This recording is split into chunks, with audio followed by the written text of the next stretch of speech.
All right, Illumineers. Oh my God, my name is Ray Ray. Right there. Let's Right go. there, yeah. We got to swap those, but that's fine. All Hi, right. my name is Ray Ray. I'm AC, aka Aladdin's Castle. Welcome to the stream tonight. We're here at Nerd Rage Gaming down in Buffalo Grove, Illinois. Yeah, we have our locals here every Tuesday, starting at 6:30 p.m. Central, and we're gonna start streaming it. Today's our first day of streaming the event, so we're really excited. We have our first match coming up here shortly. We have Allison versus Ivan. I don't know exactly what colors they're playing today.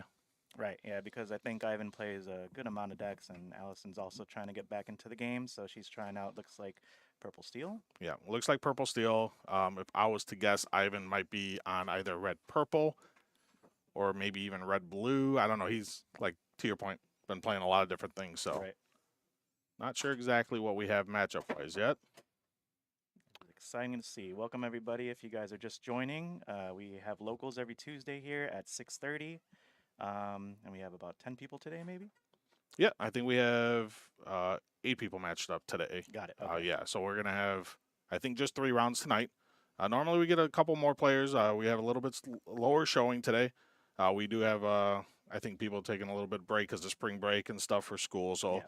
a lot of the players we have here are family oriented and whatnot. So we're gonna have a little bit lower attendance. So I think we have green steel. Ivan's playing. Got it. Interesting. Okay. So what do you think Allison's looking for this matchup against Green Steel? It's probably been a while since people seen a lot of Green Steel lately. Yeah, I don't know if she knows she's playing against green steel, but I think usually the plan for purple steel is going to be a little bit more on the aggro route. You know, try to get as much lore early, still be able to draw some cards as well, because that's typically what purple does pretty well, is drawing cards. So I think that's going to be her game plan. And then Ivan is obviously going to be trying to stop that whole game plan of discarding the hand. Did we see who won the dice roll for this one? I did not. Okay. We will find out in a bit. Yeah, I think if they're going by the way the game works, Ivan won the dice roll, or Allison decided to keep all 7. I'm not quite sure. It looks like she kept all 7. Interesting start. So let's see who goes first. All right. Looks like it's Ivan. Got it. Is that Enchanted Pete from That set is 2? Enchanted Pete, yes, correct. The 5-drop with actions. Okay. So look at the hand here. See if there's any actions. There's no actions. All characters. That's a pretty strong hand, though. That is. There's 3 1 really drops. nice curve there. Yeah. Yep. Might go for the triple 1-drop opening to catch up there. Try to go wide maybe against Emerald Steel. Yeah. Yeah, it's hard to see the card, but the card Ivan has in play is a 1-drop Green Diablo, which is very common for Green Steel players to play and shift the 3-drop Diablo on turn 2 to be able to start drawing cards on their end. Right. So Allison's gonna ink a Smee.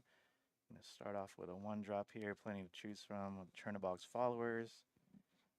So, out of those 3 1-drops, what would you normally play first? Maybe a Diablo just so I could get that draw. I don't know, but I don't know what the other third 1-drop was. It was all 3 that normally are played. So Chernobog's, Broom, and Diablo. Oh wow. Okay. Yep. It looks like a Cove. Okay. Moving the Cove over. I think a lot of Emerald Steel lists have gone away from the Cove, so that's interesting. We have that here. Yep. No turn 2 shift. Not a very powerful start for Ivan, but having the Cove early is not that bad. Right.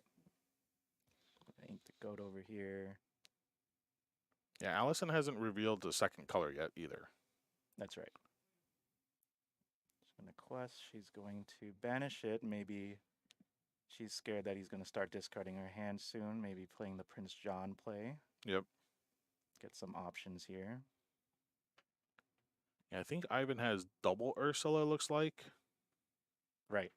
I think he actually does have the shift Diablo, just no actions to discard for the shift. Okay. Got 2 1-drops over there, opting for that versus the Smee. Yep. Pass along to Ivan. Grab the Sudden Chill. Gonna shift Diablo. There you go. So we found it, okay. Oh, gotta get rid of that hair. Oh, there we go. Now we can see the cards. The lighting is a little bit better. Perfect. A little bit, yeah. I think it was because Ivan likes to max rarity his decks. Yeah, that's true. So it's just too blinding for everybody. Yeah. Yep. That's poor Kana over here. Can only afford to just watch people play games. We can't even play them ourselves. Right. That's why we're in here. We think we know what we're doing, but There you go. There's a Prince John. Classic Emerald Steel play. Yep. Yep. And now, because Diablo's exerted, for those that don't know, he's able to draw a card on Allison's turn whenever she draws a card as well. Right. And I don't think Ivan actually did that. Yeah, he just he realized he missed it. Yep. The miss trigger. Allison's very nice. He said, "Okay, well, you can do it,but he's like, no, I need the practice. He's like, I need to know better. He's like thinking I'm gonna get flamed right now. Let's see. But it's okay. Yeah. So that's that's the nice thing about playing multiple decks is like you get to get the practice with multiple different things, but at the same time, you don't get that whole fluidity of like being able to remember all the triggers that you do. Because I mean, I've tried Green Steel and I've done the same thing with like Prince Johns or Diablo, so it happens. Yeah, the miss trigger is so bad that there's a glitch in the matrix. Yeah, there's got a little bit of technical difficulty over there, but yep. Okay. All right, so yep, Cobra you remembered that one. Yep. I think you remember the Prince John trigger there from the discard of Giant Cobra. Right. Hypnotize. That's pretty powerful. I think she has one card left in hand. Oh boy. So Ivan's going to be able to draw 2 off of that because of Prince John in play. Mm-hmm. Discarding that genie, that would have been really, really good against this matchup, especially Emerald Steel has a really difficult time dealing with genies. Yep. Diablo singing Sudden Chill for another card. Yep, looks like it. So I guess she does have more than just that one card in hand. Got it. Yeah, she has 2 more. Okay. Still a very powerful turn for Ivan. Prince John to the Cove. Which can help in this matchup because there's a lot of strength in the Amethyst characters and the Steel characters, so trying to protect it a little bit more. Yep. Yeah, the baby Diablo on Allison's side, unfortunately, has no strength, so can't apply any pressure to the Cove. The Giant Cobra is a 4/4, though, so there is that. Right. Gone to. Don't see that too often, but they cannot sing for the remainder of the turn, right, until the start of their next turn. And if you hard cast any type of items, cost 2 more. Yep. Very powerful card. Can be played into this meta pretty well. Like to your point, the items kind of hurts, the red, blue, and sapphire steel players. So it's something they can solve. But the biggest part, I think, like you said, was the not being able to sing songs, which is what Ivan's deck likes to do. Right. Definitely stall them and turn for that. Yep. Opting for the beast to draw some extra cards there. That is indeed Aladdin's Castle commentating. How's it going, Frosty Man at 21? And of course, Thomas lurking in the background. Of course. Thank you. I appreciate that. Also, follow NRG if you guys are not on the Twitch channel stream. We will be doing this every weekly, hopefully, with a couple casters here, including myself. Yeah, it looks like Ivan's at 3 lore and Allison's at 8. She just went to 11, or I think it's 11 now because of the Giant Cobra. Cobra triggering twice is really strong. Yep. Getting rid of that hand is really good against Prince John because now Ivan can't draw off of Prince John.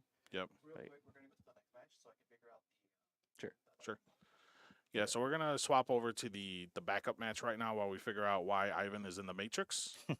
So we're going to be here at Hans, and we're going to be also with our boy Steven, who is playing red-purple or purple-steel? He is playing purple-steel against Hans, the Ketchup Mustard King. Yes. So if anybody's seen some of AC's videos, you may know Hans. He's YouTube famous. He's known for his Mufasa type decks. Day 2 Hans. Yep. So we're not quite sure what their lore is at the moment. Yeah, a little bit off screen, but pretty good board on both sides. It's going to be difficult for Hans to trigger off the Genie, to get rid of Genie. I don't think he's running any brawls. I'm not sure for his list. Yeah, if I remember correctly, I think Hans is on purely characters for his Mufasa build when I last spoke to him.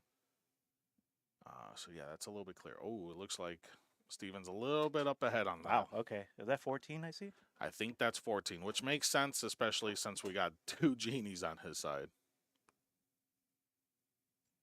Oh, he just gained another 2 from that Giant Cobra. Yeah, anti-mill. That's how you do it.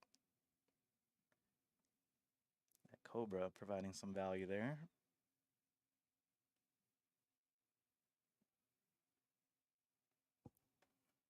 What would you bounce here? Maybe keep bouncing the Cobra so you could just keep getting some lore. Yeah. It's difficult for Hans to deal with a Genie. He's not going to be able to challenge it. I don't know if he runs any Medusas, but he has enough for Tremaine to trigger, so he'd probably just pop a Diablo to draw. So Yep. yep, he's opting to take the Cobra back to get more lore next turn. Yeah, I do know Hans is on Big Sisu, so it looks like he's at 5 ink. So Oh, if he big has Sisu, huh? an Inkable with Gaston, Wow. he can play the Big Sisu this turn. That would be gross. Okay. Yeah. I think he's only on like a 1 or 2 of, Okay. but yeah, still could be very powerful this turn if he finds both.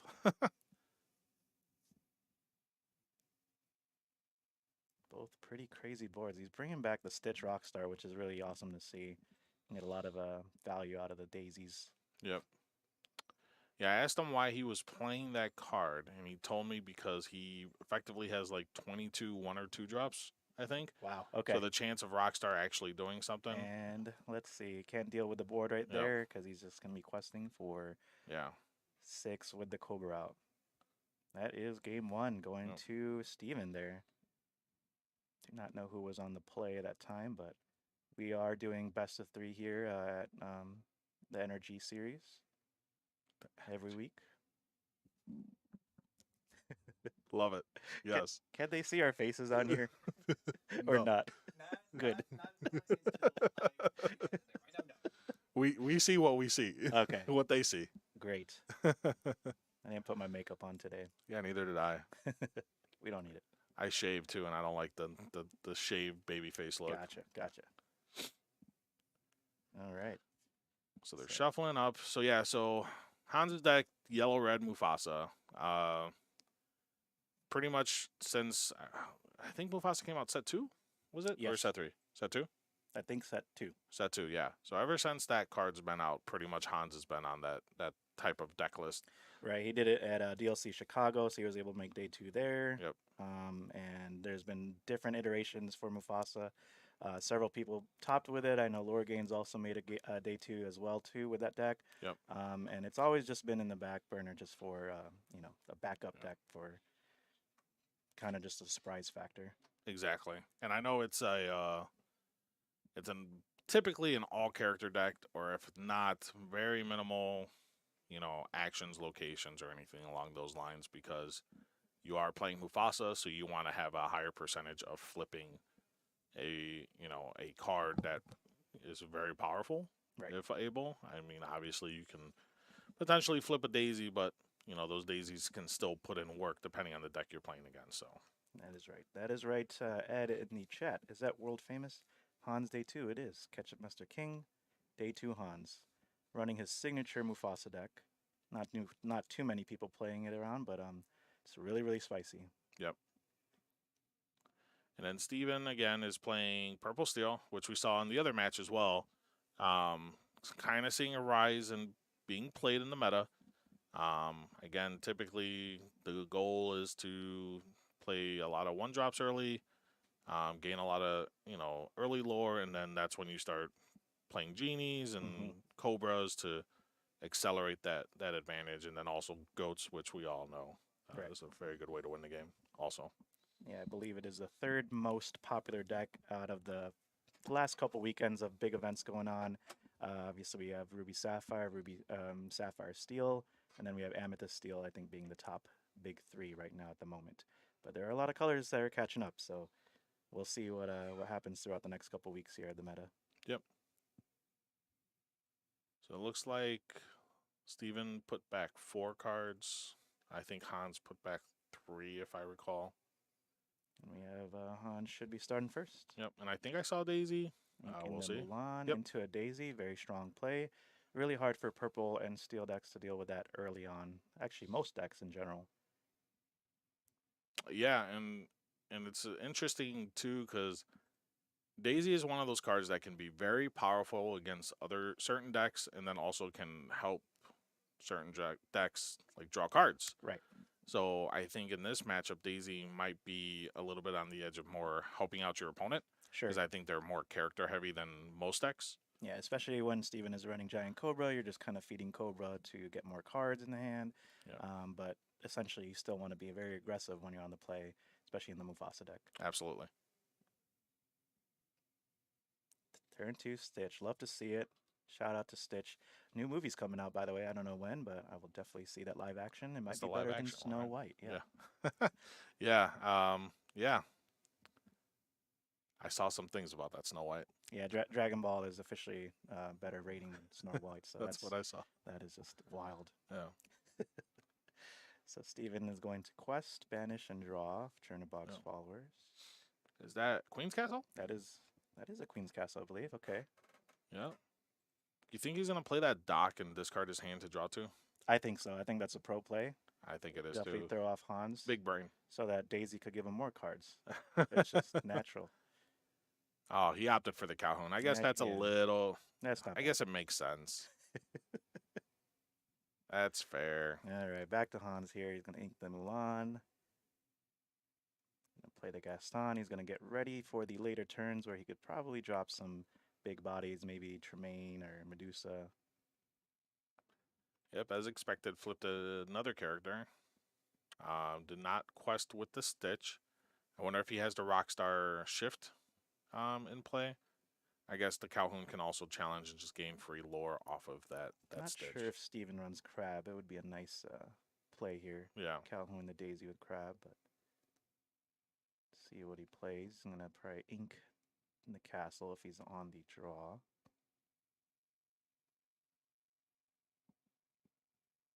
Oh, he does have a crab. Mm. There you go. It's going to give +3 challenger to Calhoun to take out the Daisy. Get 2 lore out of that too as well. Yep. So now we have 4-3 here for lore on Han's side, and then 3 on Steven's.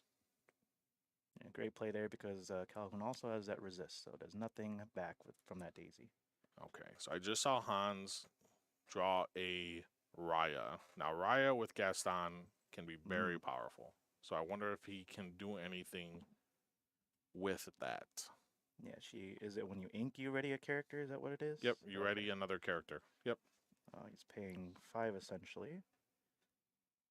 4 maybe. Yep, so he's playing the Raya. Okay. He's probably going to ink and then hopefully have another 4-drop because Gaston does allow you to play a character for 2 cheaper. 2 less. Words are hard. Words are definitely inking the Lumiere. Yep. Readying up the Gaston because of the Raya effect. He's got 2 cards in his hand. No Rapunzel, maybe. Yeah, I mean, having the Gaston challenge into a Calhoun to be able to Rapunzel would be good, but he wouldn't be able to do both. Right. So he's going to trade the Stitch. Stitch is a 3/2, right? I believe it's a 2-3. Oh, okay. 2/3. So he might be trying to set up Gaston for next turn. So he might be challenging a Calhoun with Gaston to finish it off, is my thought. Maybe. Okay.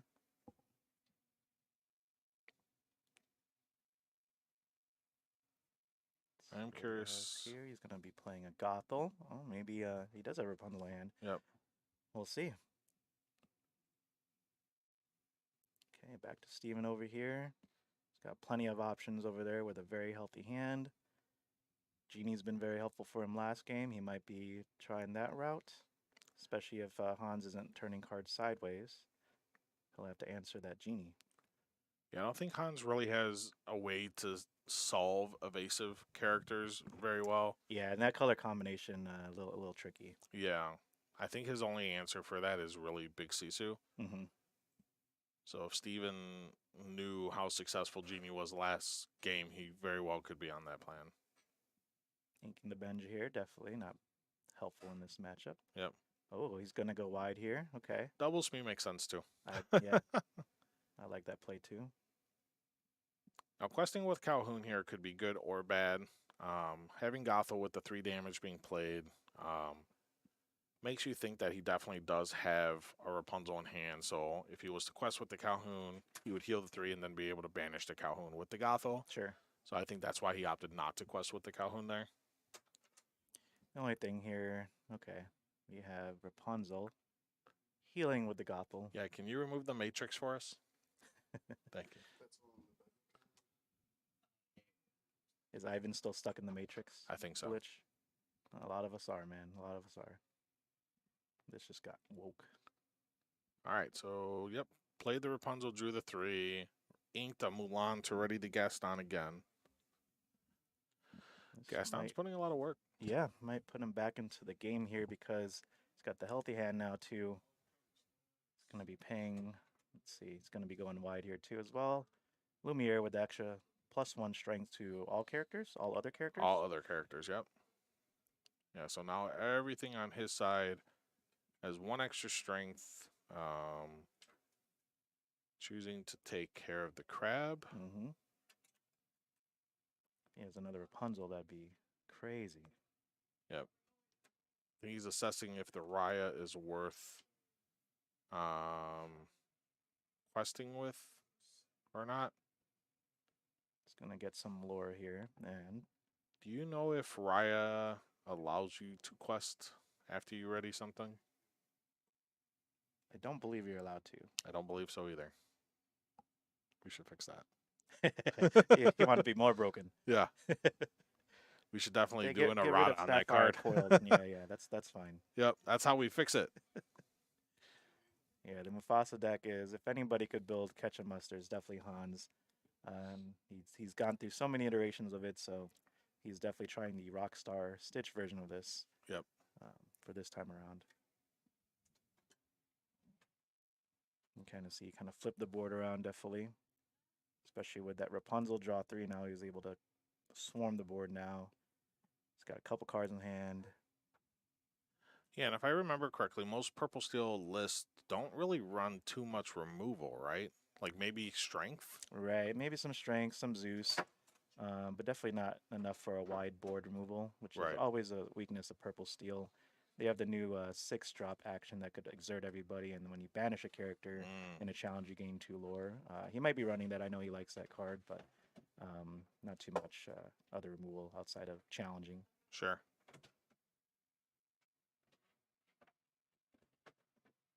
Steven's going to try to outrace here and have Hans try to deal with his board. Yep. Right back.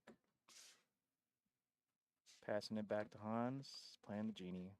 Yeah, I think he's still debating on if the Calhoun is going to be challenging or not. I think he put the damage on there preemptively. Just because we all know it's going to get it at the end of the turn. Right. Probably challenge Araya if that's pretty cool. Just that'd probably be the smartest bet, yeah. Get the 2 lore. What was that? Steven at 11 to 7? It looks like he's at 10. Yeah. Okay. We're definitely going to need them to fix that because it's definitely on the small side. Yeah, we both wearing glasses, so it doesn't even does not help. No. All right, he's exerting 5. Oh, there you go. Card Here comes itself. Mufasa. The namesake. Steven's chuckling. He's like, I can't get rid of that guy. And even if he did, there's a lot of big characters that Hans can flip. Like he's on Wreck-It Ralph. I think he's on Maleficent. Big Sisu. Right. He's playing the red Stitch. That's from like that Disney 100 He's got a lot of collection. high, 3 lore and has a lot of health. So. Oh, here we go. All right. Well, I think Hans might crawl back after all this. Yeah, absolutely. It's really hard to flood the board back with your characters, even with a rush box. It's difficult to deal with his board. Yep. Yeah, because ultimately I think Hans is definitely questing for 5 next turn. And then we'll be going to 14, because I think Hans is at 9 right now. Yeah.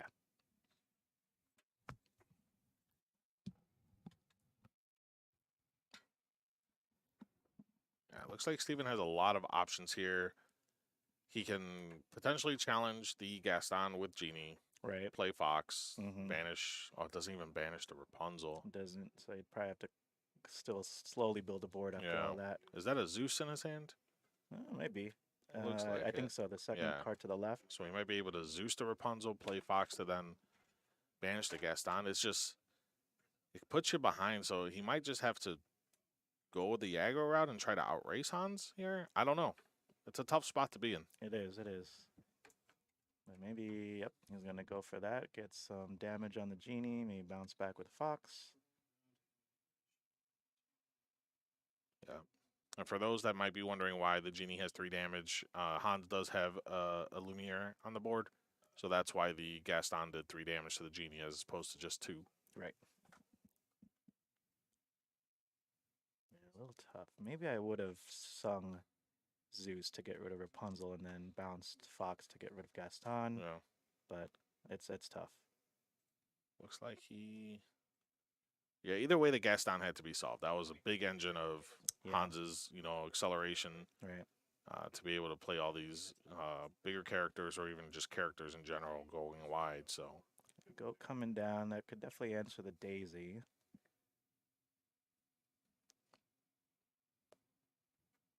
Let's see if he's going to do anything else. I don't know if he has any more. I think he has 3. Oh, that's a mem. Okay.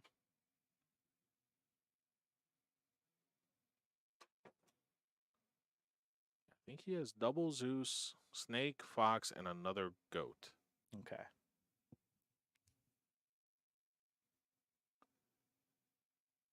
So he could gain a lot of lore if he starts just bouncing goats. Right. It might be too slow against his other questers. He's got quest for 7 if he wanted to. Oh, that's a dock.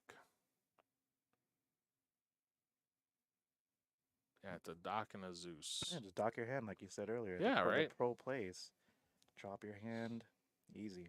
All right. Once again, Snake bounce Genie. All yep. right.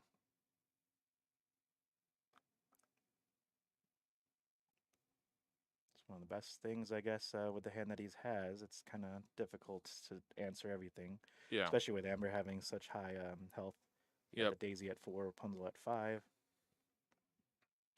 Drew a Pongo. That's That's a pretty good card. Jeez. Yep. Hey, look at that. I have a character on top. I would have never guessed. What are the odds of that? If I gambled. Not a gambling man, but he's going to just turn cards sideways here. Makes sense. Get 6. So he goes to 15. There's a Daisy trigger. Finds Crab. Okay. Steven says, I do also draw characters. At this point, do you still value the Illumiere, or should the Illumiere have quested? What is the lore at right now? 15? He's at 15. I probably keep the Lumiere up just because it could trade like a Rapunzel. Maybe it could trade like a 2-character, 2-strength, 2-health character. Daisy also as well could put some damage. So makes sense. Maybe just to keep it up, just to be safe. Makes sense. Especially in this game where Purple Steel doesn't have that wide border removal. I think Lumiere is safe to stay ready. That makes sense. Keep his flame on, Yes. Not like Johnny Storm. Not like Johnny Storm. Yeah. He's a candlestick. That's true. I almost didn't notice. I'm a little blind here. Yeah. All right, so what's Steven going to do here? He's going to pay 3 for the crab. Maybe try to take out Rapunzel. Yeah, he can. It's probably the best bet. Yep, get 2 damage there because of the Lumiere, yep. If Hans remembers. So I guess Mulan or the goat takes out Daisy. Right. Yep. He has the fox. Both should have 2 damage counters on each because of Lumiere. Yep. Fox bounce. Okay. Get some value out of the goat to gain a lore. Mufasa trigger. Oh, that's 1 drop. Hey, that's a great card. Right that's there. A 3/2. That is that is a strong card right there. That is a 3/2 right now because of the Madam M having damage on it. For those who haven't seen my video lately with Ray Ray, I think that was part of my top 3, bottom 3 cards for Ruby, specifically for Hans. Not necessarily the card he wants to see off of Mufasa, but hey, it gains 1 lore and he can't deal with it right now. So yeah, it's still a 3-strength character as well. Yep. Kind of close match, but I think Hans still has a little bit of the edge here. Yep. Yeah, I mean, with Hans being at 15, he has a Mufasa. Sick Ooh, for the Rockstar Stitch. All right. okay. Just going to turn cards sideways, I guess. That would be my guess.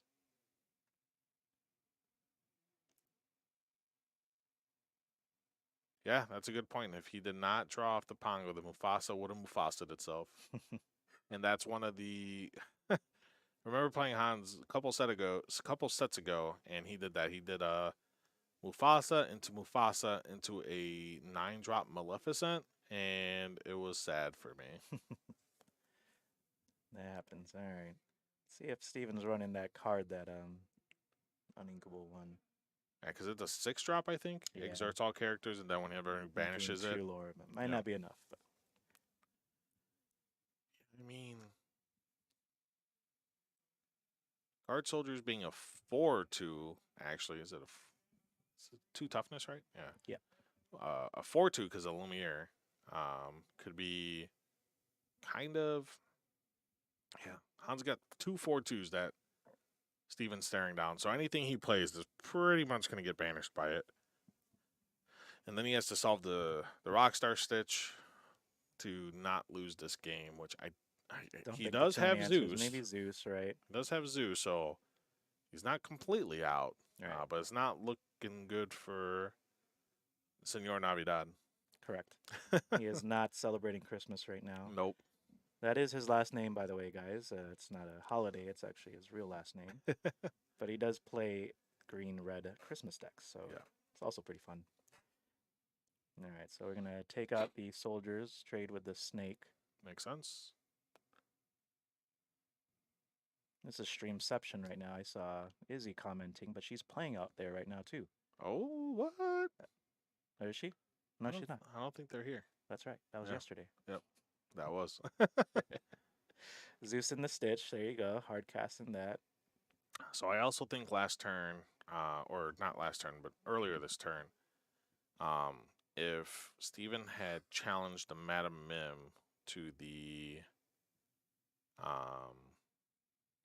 what was it? The Pongo. Okay. Take it out first. Okay. There would have been no damage characters on the board, so I think he would have been able to keep Oh, the the Fox Tremaine. Sorry. and the Tremaine. Yeah, That pretty much sealed it. that seals the deal, I Wow. think. Oh well, he has an Elsa. He does have an Elsa.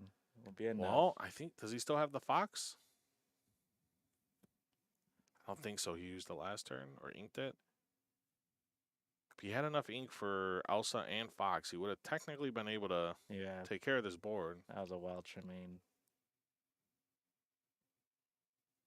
Hans looking off into the distance. Yeah, he's tasting victory. That's what he's doing. He's tasting the ketchup and the mustard. And the mustard. Not sponsored by Portillo's, by the way. Not at all. Even thinking here, it's probably could be the last critical line of play. I just don't think he has anything that he can do this turn to take care of both. Right. Yeah, the Elsa into Fox would be nice. Yeah. Yeah, with Hans at 18 and the Tremaine looking at him sideways, there's no real way for him to solve that Right. with what he has in his hand. Yeah, another Fox or another crab would have been nice. And Yeah. I don't think he has it. There you go. Just dump the hand, see what you get. Yeah. See if you find that Top deck crab or whatever. oh, we got 2 1-drops. They're gonna not really do anything. If Hans was nice, he'd probably pass. Oh, his true. turn. Just- True. Not to quest, right? Right. Yeah. Just build a board. Yep. All right. I think he decided not to do that. So I think they're going to game 3 over Go to here. game 3. Wow. Yep. Almost. Yeah, that was Yeah. almost back and forth. Yeah. Yeah, I think there was a couple places where, yeah, I mean, there was some damage that was a little wonky, whatnot, but overall, it was definitely a back and forth match. Yeah. Where it came down to, I think it's just a tough matchup with Purple Steel sometimes. I've tried piloting the deck, and there's a lot of different things you can do, a lot of different lines. So there, a lot of people think Lorcana is just super easy. It's got its complexities to it. Yeah, it definitely does. And I think for both these players, this is their first ever trading card game. Yeah. So I know a lot of people are similar in the same way. So shout outs to everybody who's grinding the game. This is their first game, so it's not difficult, or it's not easy. It's rather difficult sometimes. So Right. shout outs for you guys for keeping it in there and playing Lorcana. Absolutely. So going to game 3 here with Steven on the play. Let's see if there's any other different strategies that he's going to take. He's probably just going to try to go similar to the first game. Drops the wide board, maybe some Cobras and Genies. Well, this is game 3 we're going into. Yep, game Ed. 3. Yeah, so Hans won game 2 and Steven won game 1. So I'm going to assume Steven's going to be on the play here, which typically with Purple Steel, as long as your hand's solid, you should be good. Right.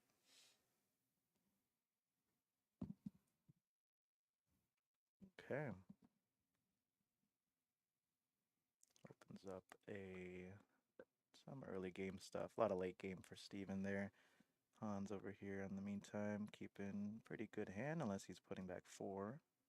Yep. Do we have a clock for this game to see how much time we have?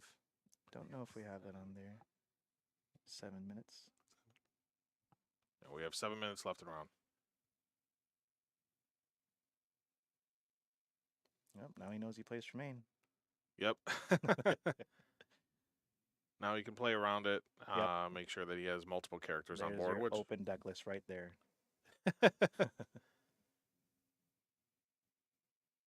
That's one of the, parts of the game. Again, complexity, right? Is like, some red decks don't play Tremaines, especially like red blue. Yep.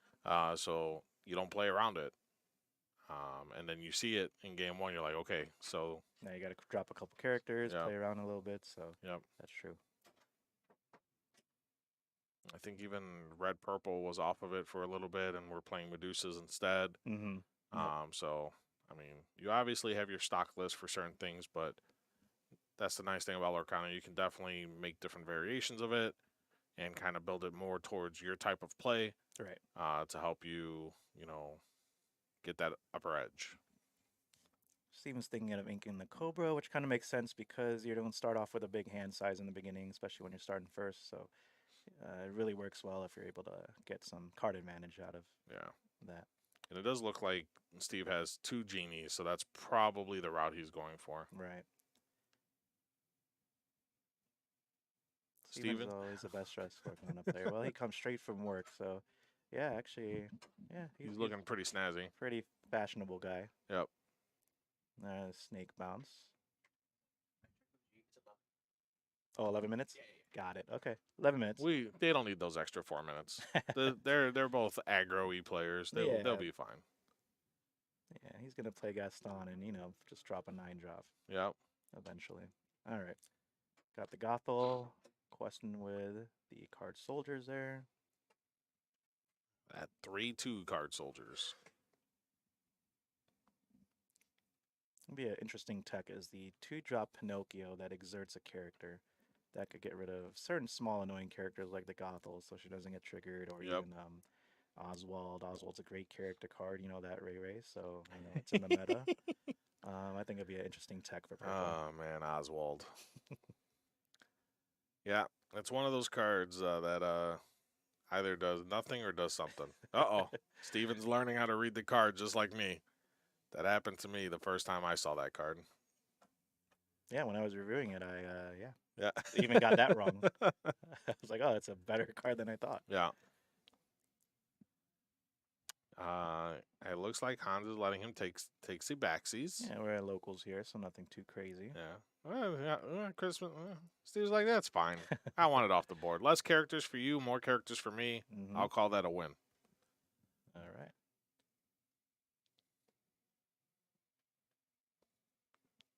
There's that Stitch I was talking about. Stitch, Disney 100 Stitch over there, getting the Gaston set up.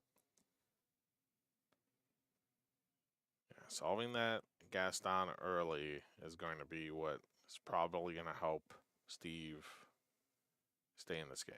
Right. Looks like, he's could play a Rapunzel next turn to draw 3. Thinking about foxing back a Diablo.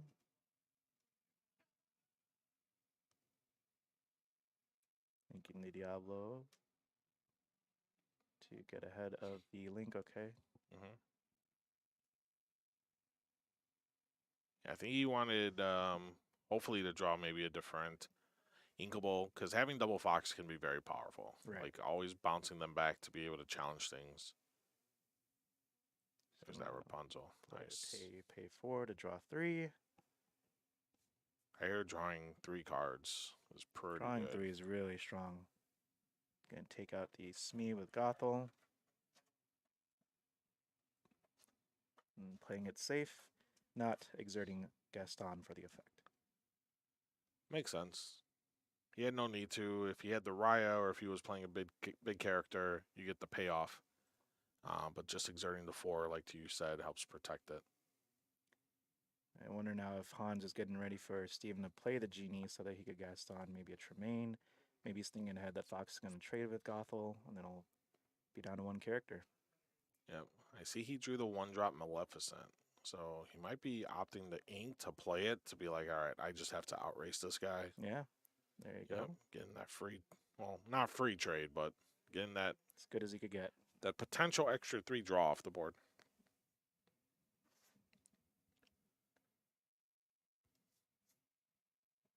Hans sitting with a number of options in his hand. I think the 2-drop Stitch.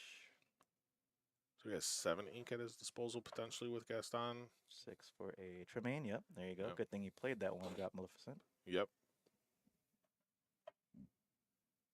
Yeah, definitely a heads-up play by Steven, knowing that he's on Tremaine. So he gets to keep one of them.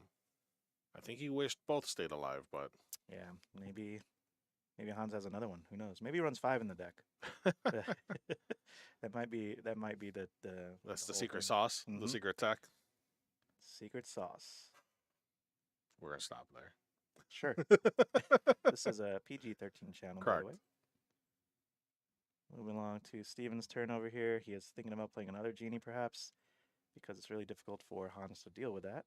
Yep. Second Genie. Ooh, Pete, Pete. no actions. That's That's a a great not- ink. That is a Great automatic ink. Yep. All right. Yep. Looking good on the side of Steven over there. Pass to Hans. Ooh, I think I saw him draw the big Sisu. That would be crazy. We have plenty of ink. If he inks here, he could play Gaston and anything that's 8 costs or less.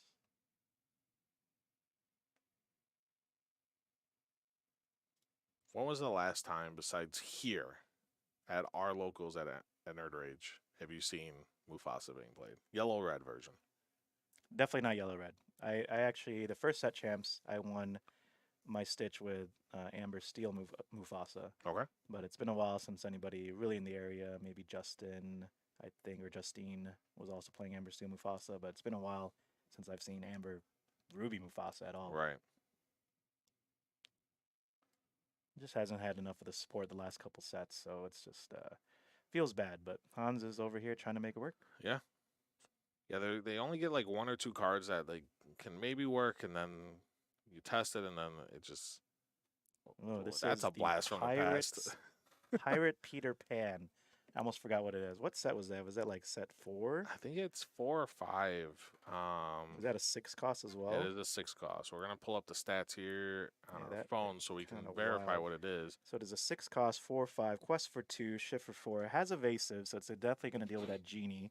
It's probably one of the reasons why it's in there. It could one-shot a Genie. Whenever he challenges a pirate character, this character takes no damage from the challenge. That's right.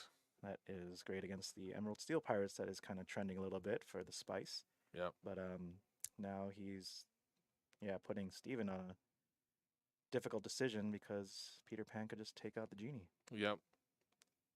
I'm wondering what it looks like. I see a fox and a broom, so he has options. How much ink does he have? Is it 6? Maybe you run Genie and Calhoun. No. Hans knows. Hans does know. All right. Yep. So yeah, it looks like he has broom and fox. So he could quest with the Genie, fox to return it, and then replay it. Yep. I do think he has to ink the broom to do that, though. Maybe, yep. He's going to opt for the Calhoun. Sure. He's going to trade with that Tremaine there. Yep, and then just go wide.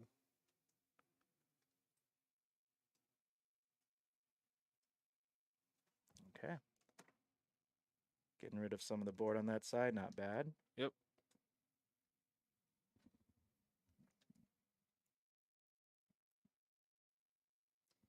All right, so now that Peter Pan is probably going to be challenging one of the genies. Now, the issue here for Han is that if Peter Pan takes out the genie, that takes 2 damage, and then Calhoun could also take out Peter Pan right after. So Does it's an it interesting only have trade. evasive on his turn? Actually, no, I think it's actually all evasive. All evasive? Okay. You're right. So he would need a crab to take out Peter Pan, possibly with one of the genies. Yep. All right, so there we go, taking out one of them. He played a Mufasa and a Gaston this turn, so definitely, it's definitely a closer game than the first 2. It is, yeah. Definitely interesting. How's it going, True State? Welcome to our energy stream for the week. That's Sean. What's going on, Sean? He has so many aliases. I don't He know. does. He could have joined us out for locals today, but he's watching from afar. That's all right. He's in a hyperbolic time chamber of sorts. Got it. Yep. Yeah. I don't think he knows any Dragon Ball references. We tried He that doesn't. last time. We did try that last time. Yeah. He's like, who's Frieza? And just made it worse. It's not a Disney princess, so it makes sense. Yeah. Yeah. That's true. All right, so Steven has how many cards in hand? 2? I believe so.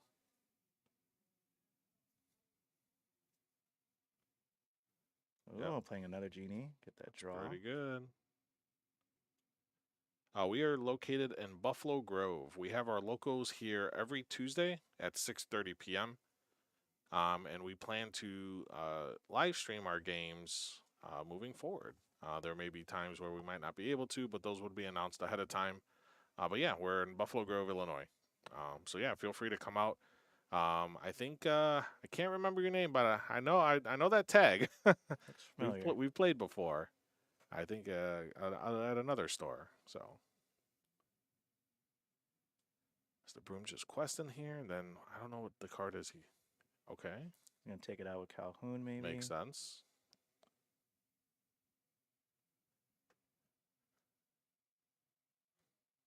A lot of trading back and forth, more than I thought. Questing for 2 here. So might as well get some lore, and Peter Pan is just stuck trying to catch up to go against Genie.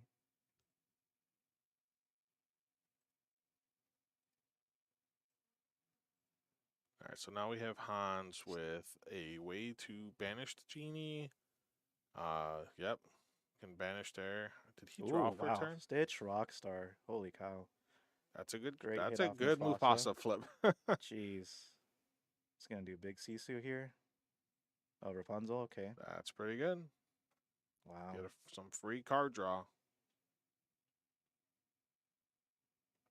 Are we about to see this Rockstar Stitch carry him to victory? I would love to see it. I don't think he'll need it now, but he'll probably flood like 8 characters. That would be awesome. That would be. Oh gosh, a little overkill, but. All right, that would have been a nice Mufasa flip. Pongo geez. there. He's gonna pay 2 for his effect to reveal the top card. If it's a character, put it to your hand. Wow, big Sisu. That is almost GG's right there, guys. That's rough. That is not the character he wants to see. We just had a little bit of a Dragon Ball reference. I think we just fused. Oh, did we? Yeah, Holy crap. There you go. All these parentheses going on. I like it.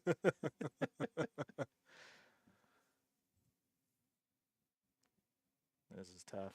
Definitely turned around for Hans there. Yeah, that was a huge turn for Hans. The Rockstar Stitch into Rapunzel into Pongo. That was crazy. Yeah, it's a tough spot. Like the genie obviously has the quest, and I mean he's not out of the game, right? It's purple.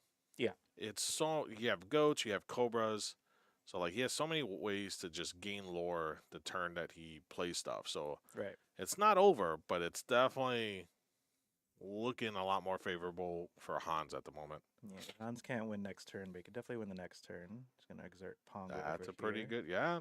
Let's cut off the little character draw engine effectively that Hans has, so that makes sense. Fortunately, he's going to drop big Sisu to clear the board. Yep. And that will just take care of the game, I think, from there. Yep. Unless Hans just wants to play like I think he wants to play 100 1-drops. He has to utilize Stitch. He's not going to take He has the to easy do way it for the out, stream, right? He's not going to do it. Yeah. He's going to ink another Stitch. You don't need that.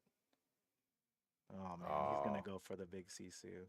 But he can still play 1-drops. That's true. He has 2 inks available. That's 2 right. ink available. Misplay. He should have played it first, see what he drew. But yeah, it's definitely going to get rid of that board over there and pass it on to him. Hans already knows. So he smells it. He needs 4 cards in hand, one of which is a giant cobra, the other one a snake, right? That's how it works? Yes. Let's see what he has here. Ooh, Benja. Great card for the item decks. Yep. Well, Doc, yeah. Go wide over here. Ooh, He should ink and play another Doc. At least he put a good victory. There you go. Yep. Now, yeah, I think Steven just did the math, and there you go. I think it was definitely more than 21. Yes, Hans with the victory there, taking away with Amber Ruby Mufasa. Would you look at that? Yeah, look at that Rockstar Stitch. A non-tier 1 deck taking out a tier 1 deck. Who would have thunk it? All right, guys. So yeah, we are here, Nerd Rage Gaming. We have our locals again at 6:30 p.m. every Tuesday. We will be hosting this stream weekly. We may have different commentators here and there. For this week, we started off with AC and I, and that's what we're here to do. We're here to provide you some awesome content, some decent players, and show you what we're cooking up. That was actually a really good game. Back and forth. So yeah, if you guys witnessed, it was pretty much to game 3. Nail biter for the last game too. It could have gone either way, especially with the Mufasa triggers. You never know where you're going to hit off Mufasa, and that Rockstar Stitch was great. And then just him being able to flip the board with Peter Pan to take out the genies. Like, it was a really, really good back and forth there between the two players there. Yeah, absolutely. So yeah, we're going to take a break until round 2 starts. So yeah, we'll be back shortly.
And welcome back, everybody. We are here at Nerd Rage Gaming. We're going to start round 2 now. We have 2 players. We got David, and we also have Ivan. And Ivan was glitching the last round, but I hope he's not still stuck in the Matrix. There you Oh, go. he came nice out. and clear. Yeah. Awesome. All right. So yeah, we have David here. Not typically a Lorcana player. He's primarily a Magic player, but he's been making his appearance back. He's actually piloting my deck right now here, so he's on red-blue, and he's up against Ivan on Emerald Steel. So Starting off right away, what do you think is David's strategy here going into Emerald Steel? draw cards. Draw as much cards as you can before Diablo Absolutely. and ramp up so you could clear the board. Exactly. Got it. So yeah, we have these players. They know what they're doing. Shifting right away. He did not have that the first game last time, but now we have it here, so that's good. Smee, pretty powerful. Yeah, they are sleep twins. Look at that. Nice. Yep. So we got a little bit better visual for counter-wise. So it looks like we're using, or we have Ivan at 1 to David 0. So we're good there. Okay, I was going to ramp over here maybe. Tipo, not the Tipo. best ramp into discard, but still a ramp. So and it looks like he was on the draw, so it's not as bad as if you were on the play, but definitely a tough decision here on what to ink. Passing to Ivan here. Strong start for him. He's got the Diablo shift with the Smee. Inking the Muses there. Muse is really interesting in this format. I'm not sure if she's as strong, but against aggro, definitely. That's a good card to drop against red-blue. Wow. On to the Cove over here. Yep. Questing for 3, going up to 4. Then the Smee at the end of the turn takes a damage. So the nice thing about Cove against the mirror or this red-blue matchup is it does give it that extra strength. So Brawl is no longer live until we play this card that came out called Sapphire Coil, as well as Ice Block, which will help it get into that range. Right. Yeah, we know, Tomas. We know you are a Dodger of David G. Call him Los Angeles Dodgers. Yep. All right. David debating if the Hiram is worth it to make his opponent draw 2 cards. It's tough, unless he has to find some answers. It's one of those things like, at this point of the game, I don't think it's the worst. You did just see Ivan ink a Muse, so it does kind of let you know that he could have a second one. Sure. So I'm going to opt for the draw. Yep. Which is Ivan's favorite thing to do in this game, which is draw. So I do see Brawl in David's hand. I think I saw Sapphire Core as well. So the Diablo's probably going to get banished next turn. So I think it was smart that David drew cards there because it looks like he's going to start losing some. Okay. Playing these sudden chills, thinking about what to discard, and he discards a Tamatoa 6-drop.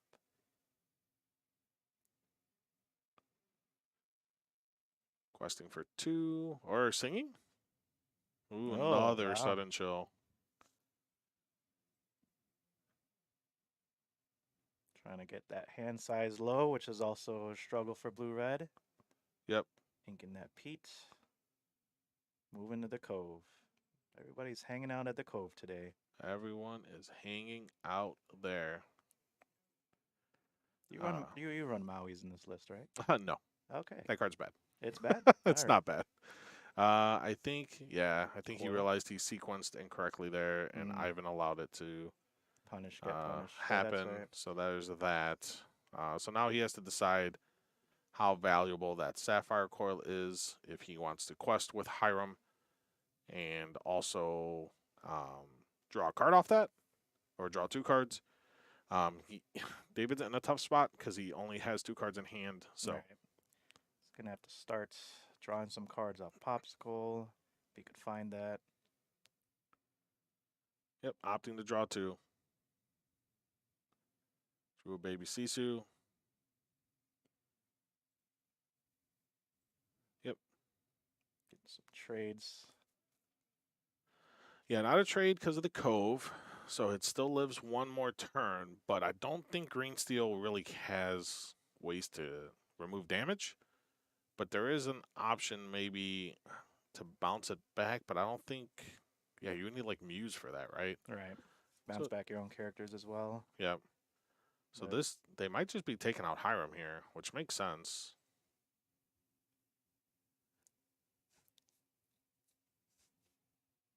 okay, you got Ivan over here paying 2 for Ursula. See what's in his hand. Here's a funny fact about my deck. No songs? No songs. You don't like singing songs at all. Not in this variation. We're testing some things. Ivan has 60 enchantments if he could, but he does Yeah. have a lot in there. Yep. He is a firm believer of max rarity. Thinking what's ink here. Is that a beast in his hand? I can't tell. It is a beast. I think he also has a Benja. Or is that a Gantu?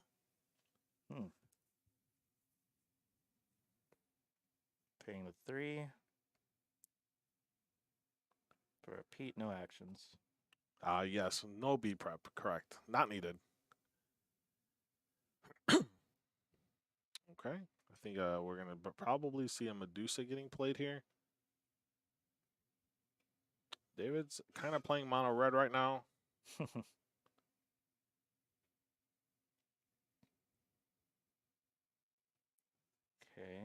He's still thinking real hard about that Cove, too. Yep. And that's the thing about the Cove is like it can give things big enough power that make it so without Sapphire Coil or Ice Block, you're kind of in a tough spot. So, sometimes banishing the Sapphire Coil with a Hiram is not the best thing to do in this matchup, especially with a Cove out. Yep. Choosing to banish the Pete, so that's one less 3-drop Singer to have, which makes sense. Is that a Lucifer? That is. That's not good. Right. Great for Ivan. See if he goes down that line. I think he still has a Brawl left, so I think that's still fine.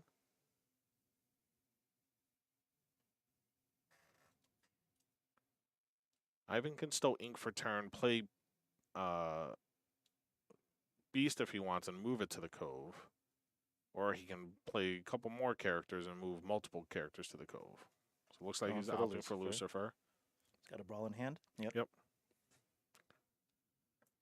Drawing off Prince John over there. He's got Heffalumps and Woozles for the, maybe he's going to ink that. Good against the Hiram, but no Hiram anymore. Nope. And that card is very good against Hiram, as well as the new Tamatoa 6-drop. Right. Prevents it from playing free items like Lucky Dime. So you're going to start seeing a lot more green decks probably playing those because it's also a cantrip that replaces itself. So and singable. So and it's singable. Yep. Oh man, this guy just draws red cards. Mono red. All right. So I got the Talisphere. I think he's choosing to take out the Cove here. Yep, makes sense. Finally get that out of the way. I'm sure he's happy to see that. Interesting decision not to do something with the last card in his hand, whether it be play or ink. He was playing against a discard deck with a Prince John on board. So what card did he have in his hand? I believe it was another Vitalisphere. Got it. Yep. Choosing to storm there makes sense.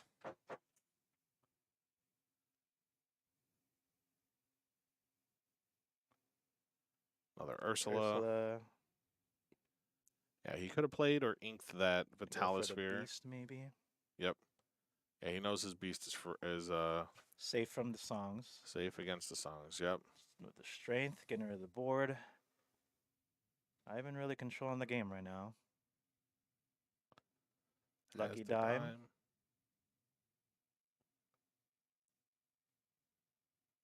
Ivan feels pretty confident on question out here, probably. Yep.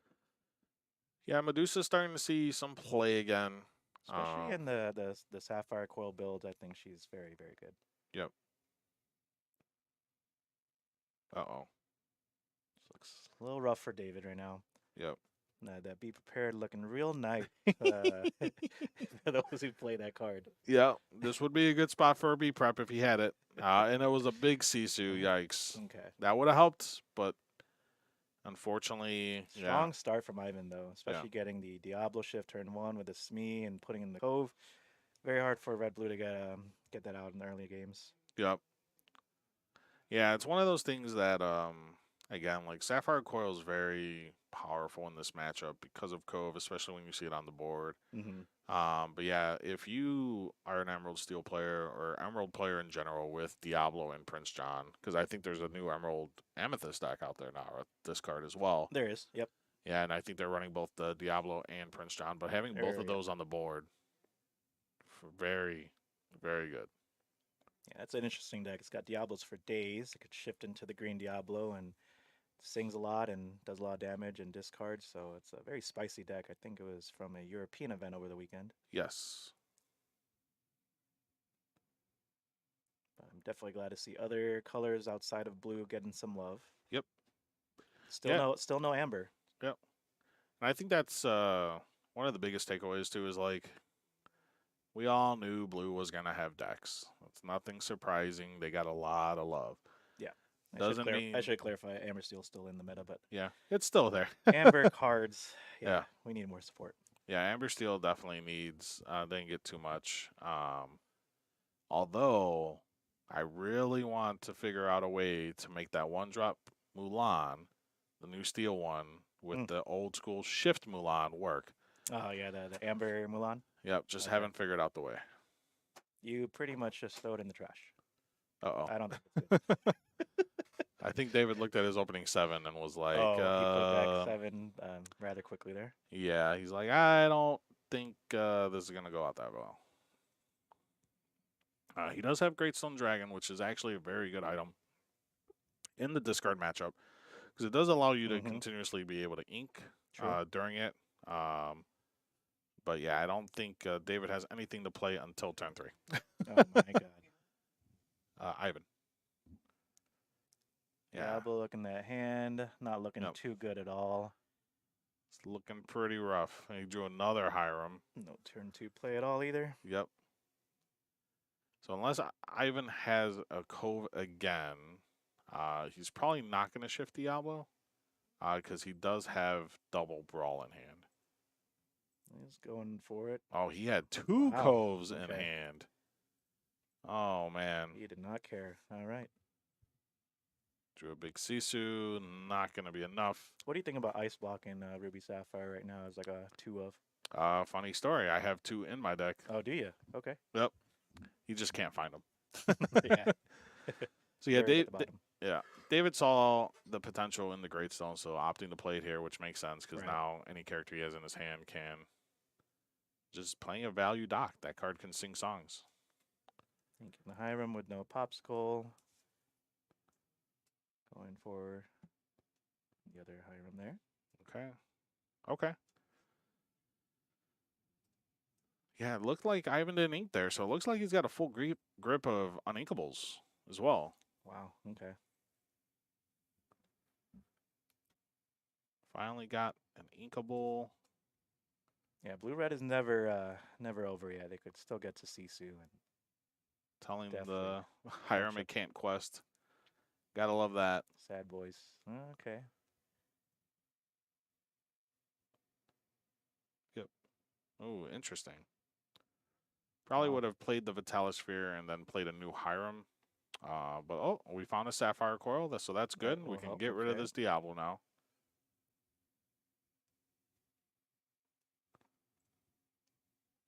Targeting Diablo, yep, with the Brawl.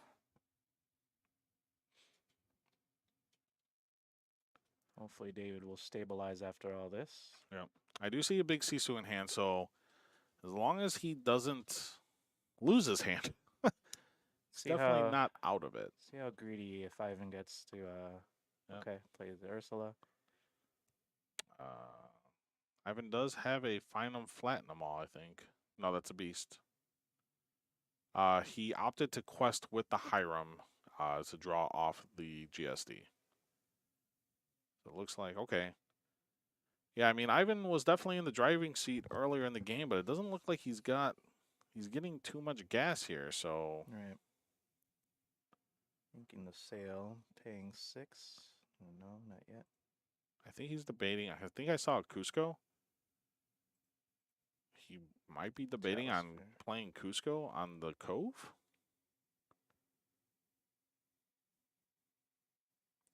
And you get some draw. Yep. Finds another Cusco. Popsicle for days. There you go. Found another Sapphire Coil. Yeah, I think inking that one Hiram would have definitely changed this game a lot. Oh, we got another coil. Okay, so Definitely something Ivan has to worry about now. Yep. Can't go too reckless, Yep. especially dropping the Diablo, which I think is in his hand. Yep. Looks like the Hiram is probably going to end up getting banished here. Looks like he drew a strength, so definitely able to take it out if needed. Does also, yeah, he does have the Finum Platinum as well.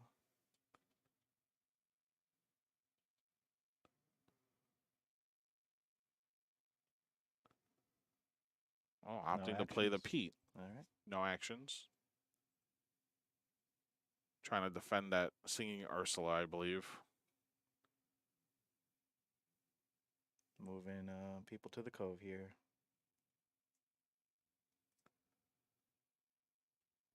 Drew another Sapphire Coil. Oh boy. Thinking about it. Be at 7 ink now.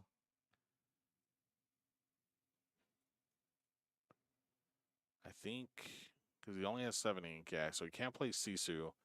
I think he just has to pray that he doesn't lose his hand, and then, I mean, another line you could have done. Chill be Yeah. rough. All right. Okay, no songs, but he needs the double. He needs the double discard here, or triple discard really, because he can still draw an inkable.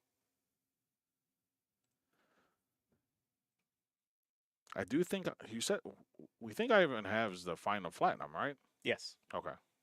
So if he inks and plays it, he should be okay.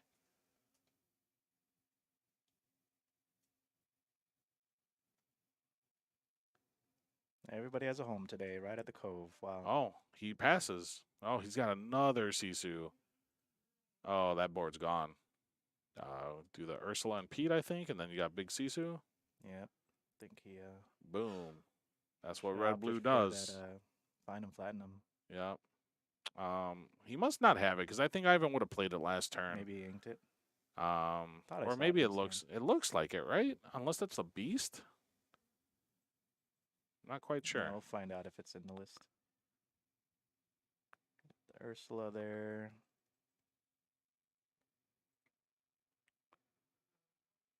Diablo. Yeah. I don't think he knows he has a second one. Did he draw a third? I'm sure you run 8 in there, so probably. I run at least 17. That's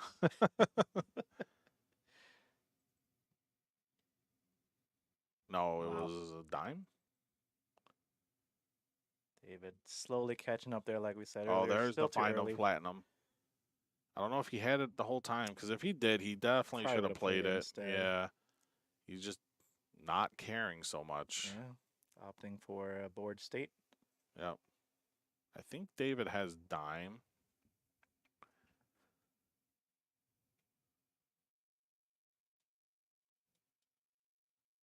No, that's a Great Stone and the Tipo.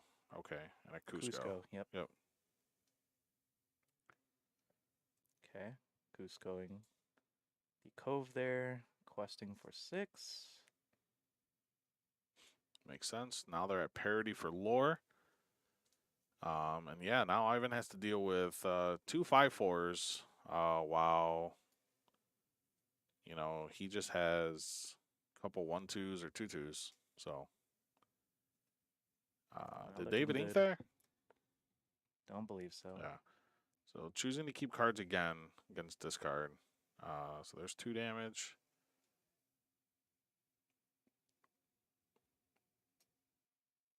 Getting the muses there.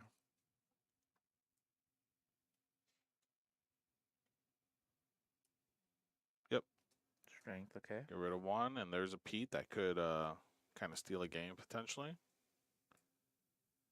For those that don't know, that Pete is a 3/4. Quest for 2. Every time an action is played on Ivan's side, it gets an additional 2 strength. And when it has 7 strength or more, it quests for 4. So if he plays 2 actions, that thing is questing for 4 and could definitely catapult Ivan closer to victory. Yes, David's got a lot of good cards in his hand right now after their recovery. I see a 6-drop Tamatoa, so it doesn't look like it's getting really too great of cards. Oh, we're going to pop the Popsicle for value. 6-drop Tommy Boy coming in. Tommy Jr. Yep. Returning the Popsicle and Vitalisphere, which makes sense. Yep. As properly, you should always draw before you make your ink decisions. Because you never know if the card you draw is just something better to ink. So he drew an ice block off of that Popsicle, so he can play that to help, bring something a little bit lower. Right now, it doesn't really matter because 2 of the characters that Ivan has have Ward. So Diablo's really the only target for Sapphire Coils or Ice Block. Sure. And Ivan still has that Find 'em, Flind 'em in his hand, right? I believe so. I don't know if he was waiting for a dime to drop to play it, but now he could play it for free if he has it in hand. Yeah, he could definitely sing there. He might have been waiting for the dime. I think most Ruby Sapphire players will make sure they get some type of value off of it before they just play it bare-boned. Right. Oh, Lucifer coming down. That's a good card.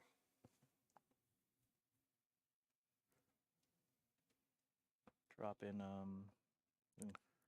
Yeah, it's at these spots you want to make sure, like against this card with a Prince John on board, you want to try to keep your hand as empty as possible or as full as possible. There's like right. There's really no in between. Yeah, it's tough. Yeah, being at 4 cards or less is probably not where you want to be.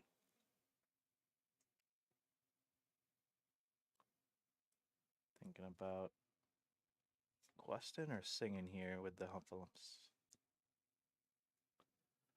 I don't know. It's a tough spot. Like, I think he has a Bruno in hand. No, that's another Ursula. Yeah, another Ursula there.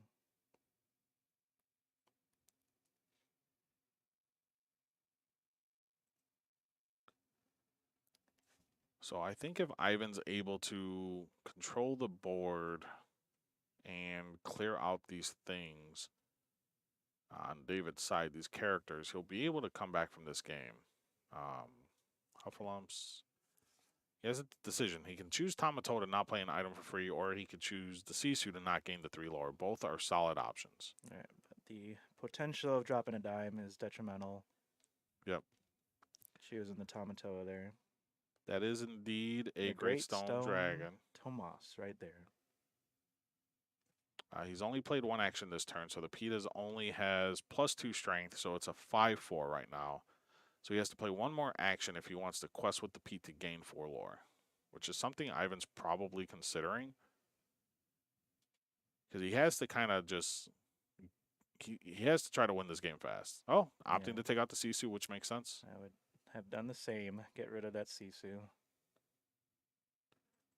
Play a Pete, no actions. No actions, don't be prepared. Not in this deck. Not in this deck. Questing for 2. Tight game here. A big Sisu here could just finish the game on the spot, probably.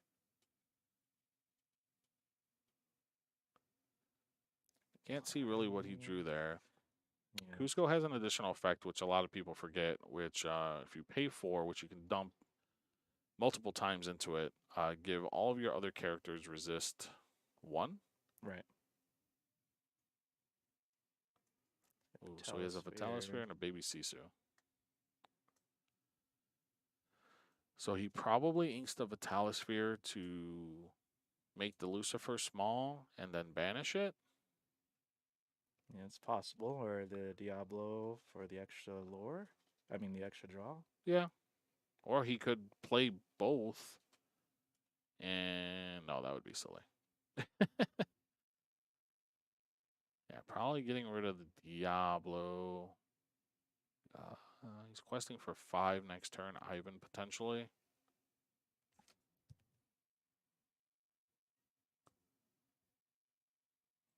Thinking real hard about this. Yeah. Ivan's got a couple cards in his hand. He's got healthy hand size too as well. Yeah. I think Ivan has like 5 to 6 cards in hand to David's only 2. Right.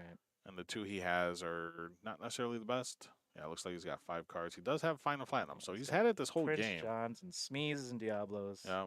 Just opting not to do anything with it. Or waiting, I guess, till optimal moment.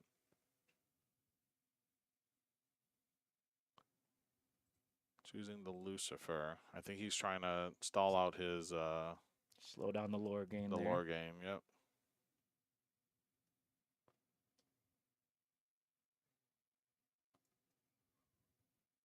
Yep. Choosing to banish the Lucifer. Okay.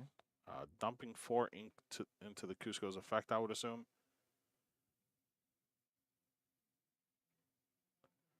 And then challenging the Prince John. Sure. Makes sense. And because of Cusco's effect, it doesn't take the 1 damage. Hopefully they know that Cusco only affects other characters, does not affect himself. So if the Cusco does get challenged, it will still take the full amount of damage. Yes.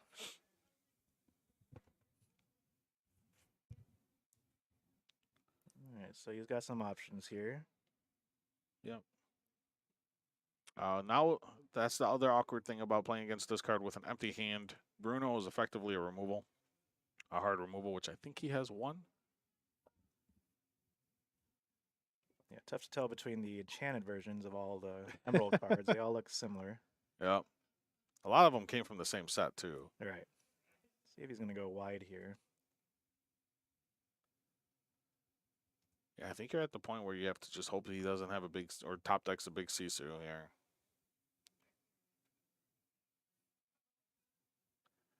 Him being at 15, though, if David's at 15, he has lethal on board. Okay. String the Sisu, just in case. So if he top decks Dime here, he should be able to take the game. We'll see what he gets off the draw. I've been threatening lethal here too.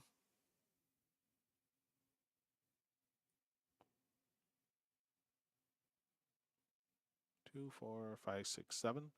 Close to, yep. Sail. Can we see? Oh, we're gonna vision. This could be it. It's If he not finds over yet, Dime so- here.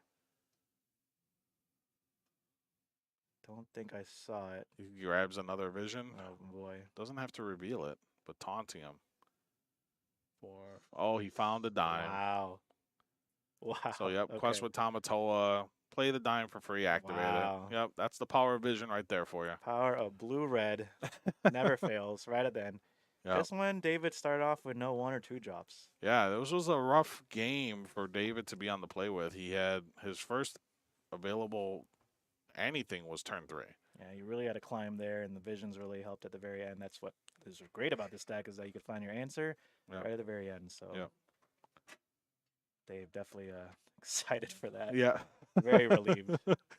Yeah, I think David would have probably been on a little bit of a tilt spree there if he didn't come out with that, because it was definitely rough for him at the start. Yeah, I think his first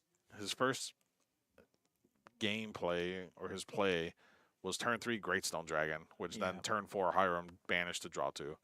Like, that's how rough his hand was going into that match. So it just shows you the power of like Sapphire Coil and Sisu in this deck. That's what makes the deck very, very good.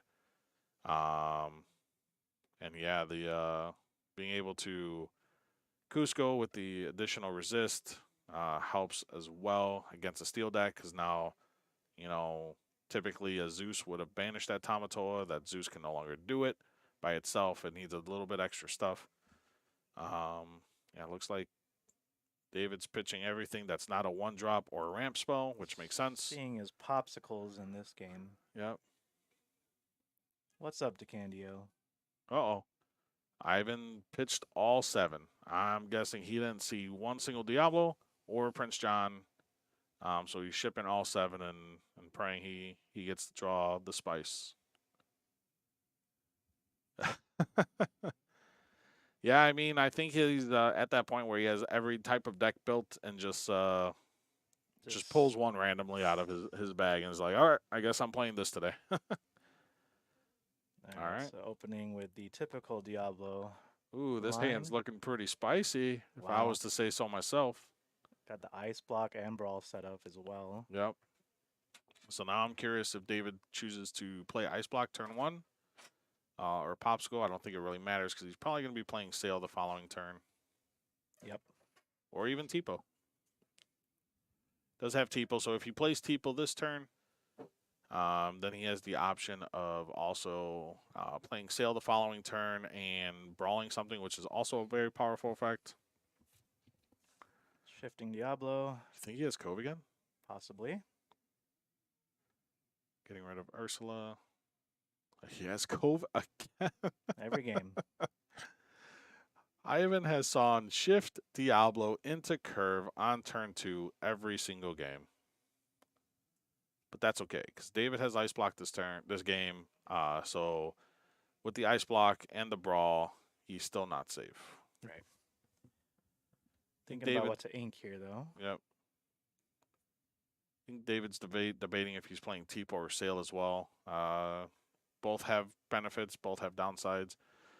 Tipo, you're discarding a card effectively from your hand to ramp, and Sail is giving your opponent an extra card, but also allows you to play an additional 1-drop, so he can ink and then play Ice Block this turn. Yep. Setting up for the Brawl Ice Block combo. Questing for 1 here.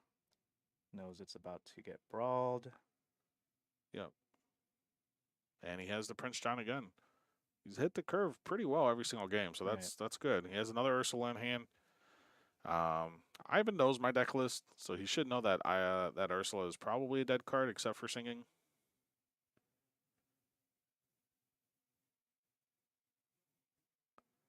There we go. There you go. Sequencing is a thing. Okay, so I see a Sapphire Coil as well. Great cards for David in this matchup. Ivan knows he now just has to kind of race and try to win the game. That's a Scrooge. Yeah, even though he plays Ursula, he knows he doesn't play too many songs, Yep. but the hand knowledge is important. Yep. Making sure not to overextend for the Sisus on David's side. Yep. Doing what red-blue does. Banishing items. Drawing cards. All day. All right. Now it's a tough decision to ink. You have 2 Sapphire Coils. You typically only need 1, at least in this matchup. Yeah, especially with the Sisu just targeting half the deck. Yep.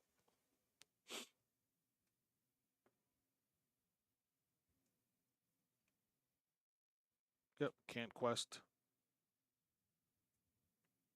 Yeah, Hufflumps and Woozles definitely seems like a pretty good card in Emerald Steel nowadays, especially with the blue meta. Yeah. With Tamatoa and Hiram. So I think that's a good addition to this deck for those that may be playing it or not be playing it. Yeah, solid targets in the meta.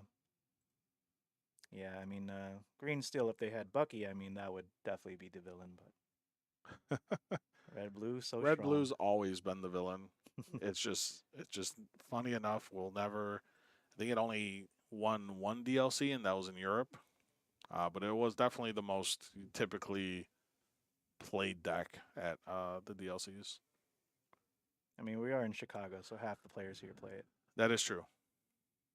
And the Medusa, the Smee over there, Yep. the Ice Block. Makes sense. Now he has the decision on whether or not that Ice Block is currently valuable. Oh yeah, the Hiram can't quest, so that makes sense why he chose not to quest. He has the Final Platinum again. Is that correct? Yep. He has Pete. Looks like another Storm. Another Diablo. Yep. So he has options to play, but right now David's hand is looking pretty good at the state of the game, especially at 6 ink. So Ivan appears to be in a tough spot, but definitely not unwinnable. Yeah, is he going to be aggressive and just start questing, or is he going to try to take over with some hand discard?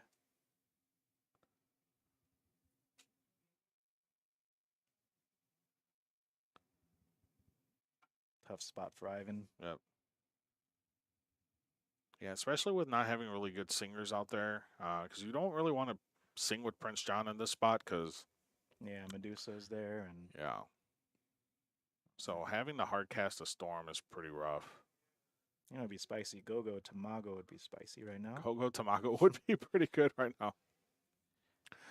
Oh, David boy. revealing the hand. What a hand. That is... Revealing the inevitable. The fact that David has the small Tamato as well means that David can easily quest with the Hiram banish the ice block and get back both the popsicle and the ice block, and is probably just going to get there. Yeah, I don't see Ivan coming back from David's hand right now.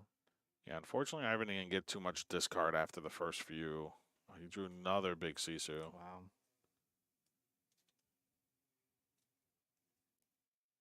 They were both villains. Yeah, I mean, Green Steel is a very powerful deck. Was definitely way more powerful back in the day of the Bucky days. You remember that card? Oh, beautiful card. I was playing Ruby Amethyst, and I just lost to 3 straight Emerald Steel decks in set champs. Yeah. That was fun. Going for the Tamatoa, getting back some items here. Yeah. So I think one thing David could have done differently, especially with being at 6 ink, he could have sailed there to kind of ink a little bit more, so that way next turn. I mean, I guess he's at 7 ink. Drew another sail. I don't know if David is very familiar with Gogo Tamago either. So opting not to heal the Hiram could potentially hurt him if Ivan is on Gogo. That would be spice. Yep. Because that 4 lore could be huge. Inking the Big Pete. Interesting. Okay.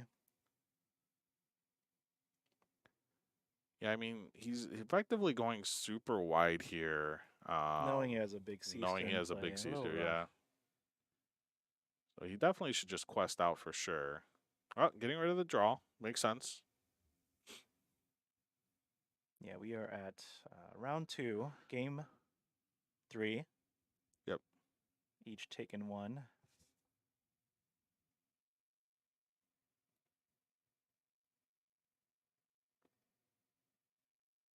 Right. Yep.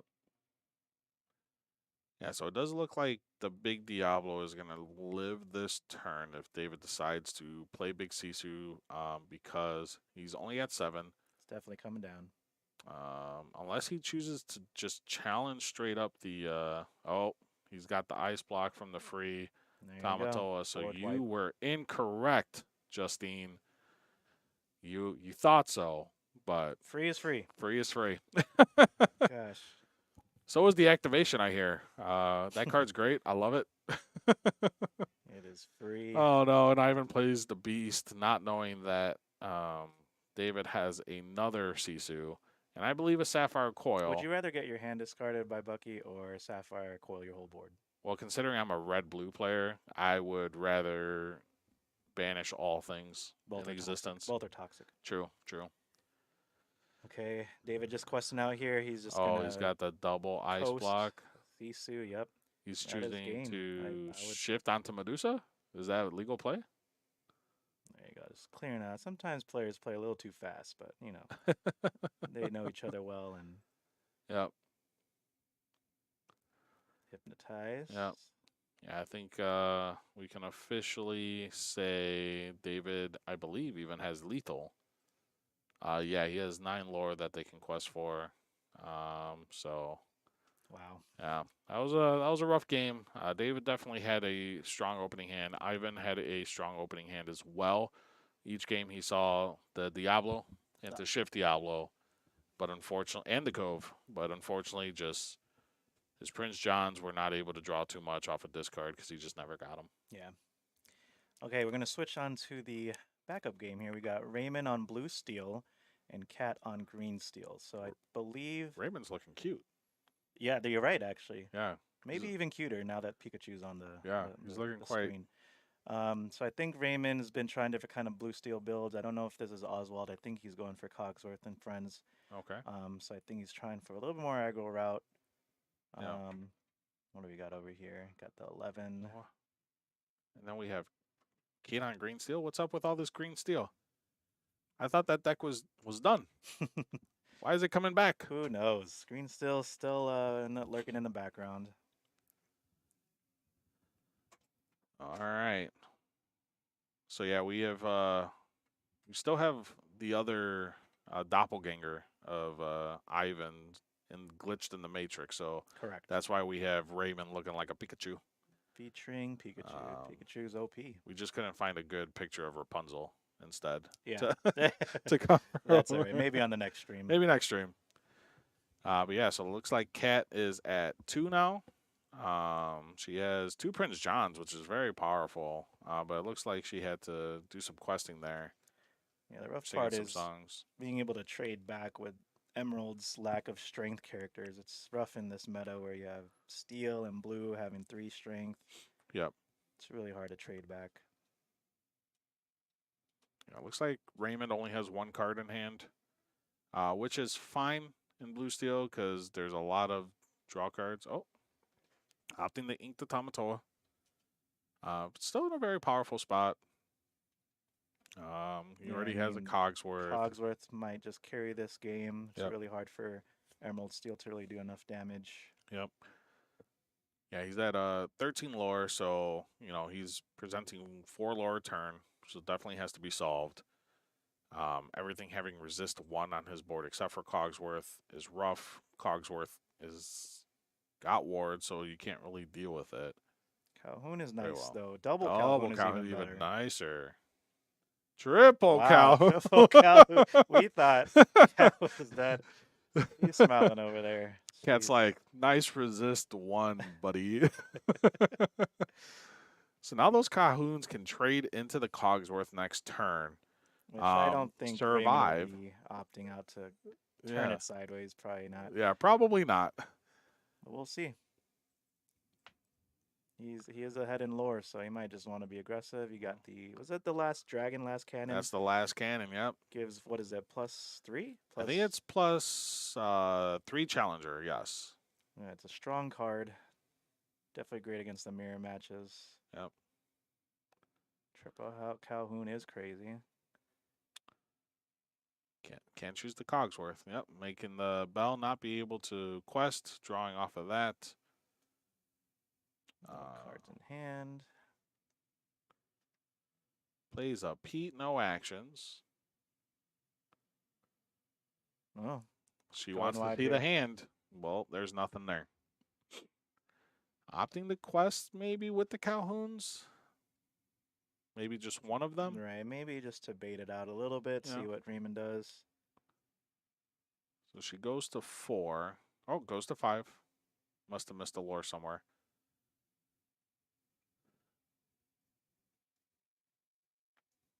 Well, he found a strength. Banishes the Diablo. Then passes. Yeah, great shirt. I don't know if that's a Haunted Mansion shirt. I don't know if that's a Roosevelt shirt, but really, really nice to see outside of Disney properties. Some other things getting love. Oh, they did just play Pete. Yep. Go for the Gantu line over here. Yeah, I was wondering where the draw came from. I think it was from the Diablo draw, and then we're playing actions with the Pete. So, I think we're at the point where Just turn card sideways. the game state is demolished. Yeah, we got just vibing here, playing some Lorcana. Yeah, We'll have watching a Lorcana. talking to him after the fact. Vicious. He's not playing red. He doesn't get to play Scar. Pikachu, vicious cheater. I'm pretty sure it was not intentional. If Kat was to play a goat or a broom, I think he would allow her to draw. All right, we got Yeah, I think we got the writing in the will bag trigger here. off this one. That's 4 lore already. And Yeah. then you got 1, 2, 3, 4, maybe another 4. Well, they still have the resist 1. Right. Okay. So- yeah, because of Cogsworth. Yeah, so she can still do it, but she's gonna lose all 3 Calhouns if she does that. Because 1 Calhoun can take out the Pete. Hopefully they remember the resist 1. But one Calhoun could take out the Pete, and the other two would have to take out the Bell, but they would both get banished in that spot. And unfortunately, the Diablos and Ursula can't really do much. There's a Muse. Muse with the ward. That Tipo can go back if she has a song. Yep. Gain 2 lore. That's what I thought too, an Avalanche. Very spicy tech. Is it? I think I saw that too as well in her hand. That would be awesome. I think that gets sort of a location. Yep. So Avalanche. It is an Avalanche. Wow. Yeah. So it something I ran in Blue Steel back when Bucky was a deck. Yeah. So it banishes a location and deals 1 damage to each opposing character. It's not a song though. What are we doing? Wait. Snow's coming down. Oh, we got Gantu singing some actions here. Oh my god. Yeah. There you go. All right, we realized it. We're good. We're good. Yeah. Yeah, I think if Avalanche was a song, it would saw a little bit more. A little more playable. Yeah. That's true. That's true. It's a great tech against maybe like an Oswald or something like that, or a Manor. Yep. So I think she's opting. Yep, that makes sense. The Pete's gonna trade or get banished by the Bell, but then have the Calhoun go into it to gain the 2 lore. So she should be at 13. Yeah, imagine Gantu having his effect that he already has, but then additionally, he himself can sing actions. You think that would be good? Fair. Would that have made Amber Steel better? Make him equal. Dime? Oh, did he pay? Is he not paying 3 for? Oh, what's going on here? What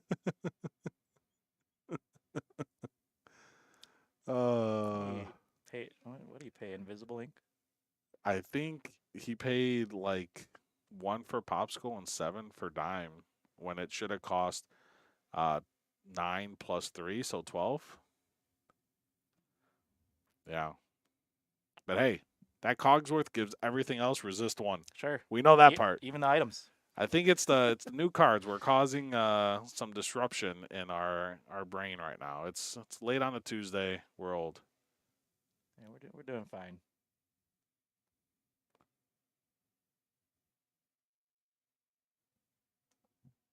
Yeah, that Gantu.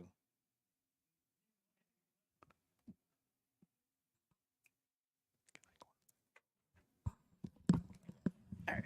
We might have to correct the state real quick. Ray Ray's gonna go out there and clarify what just got played here. Yes, my head hurts too. But yeah, shout outs to everybody in the chat. How's it going tonight? Welcome to the Energy Stream. We will be doing this every Tuesday. We are located in Buffalo Grove, Illinois. We have our locals here, 6:30. If you guys are in the area, in the Chicagoland area, swing by. Gonna have a couple casters on here. Some of them are on here too as well. Tomas Stone Dragon Apprentice will also make an appearance. And we got Ray here and myself. I think we also have Meyer Madness as well. So we have a couple casters to look forward to in the next coming weeks. All right, guys. I went out there and made sure that Lucky Dime went back to Raymond's hand. Explained to him that Gantu was out there. We want to make sure we kind of got past the Pete part, so we can't really go rewinding in that regard. So yeah, because that could have definitely changed the whole game there. Yep. I think if Dime would have stayed, it would have been the game. 2-3. Yep. Was that game 3 as well? Okay. Game 3. So yeah, it looks like Cat got there. Wow. Right? Yeah, because I think he scooped it up. Yep. So yeah, we'll definitely make sure we talk to our players and make sure that they know to read the cards, because certain new cards do have cool things cards. We don't coming read in. Cards here. Yeah, so I mean, not really seeing too many Gantus being played in certain lists you're seeing out on the interwebs. So I think we're trying to make sure that we are reading newer cards we're not familiar with and stuff like that. But overall, it was a pretty good game. It was interesting. We're seeing a lot of green steel, a lot of blue around here. I think Hans is the only one doing something a little Doing different. amber catch-up. So Yep. we'll see. And then Steven's also playing purple steel. I don't know what else everybody else is playing, but I'm sure there's blue in it. Yeah, probably.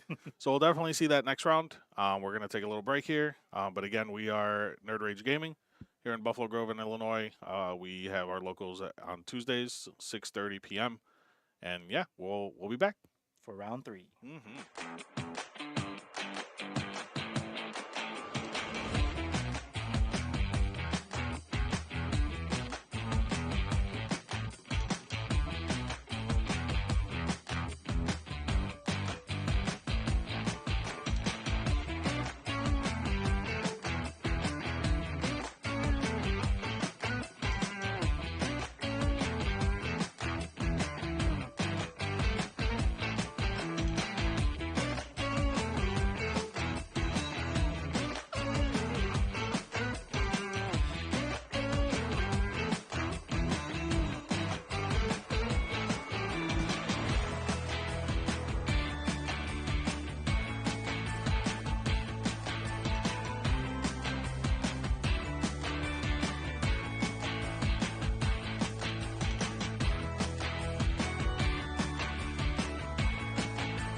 are back. How's it going, everybody?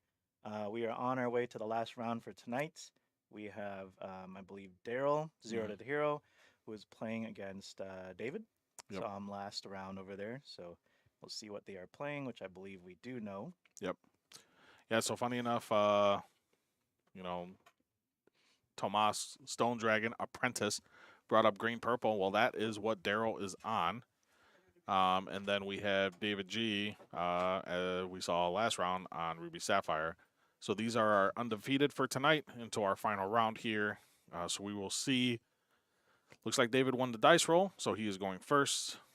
Not the best turn one for Ruby Sapphire, but that's a good turn one for Daryl. Which hand this card deck is more impressive. Oh, wow. Double Teeple with double Sisus into a discard deck can probably be a little rough here. Tipo, okay, passing along. Yeah, it's going to be a fun deck, especially if Daryl is able to open up the Emerald 3-drop Diablo Shift, which he has plenty of also actions in that deck. Yep.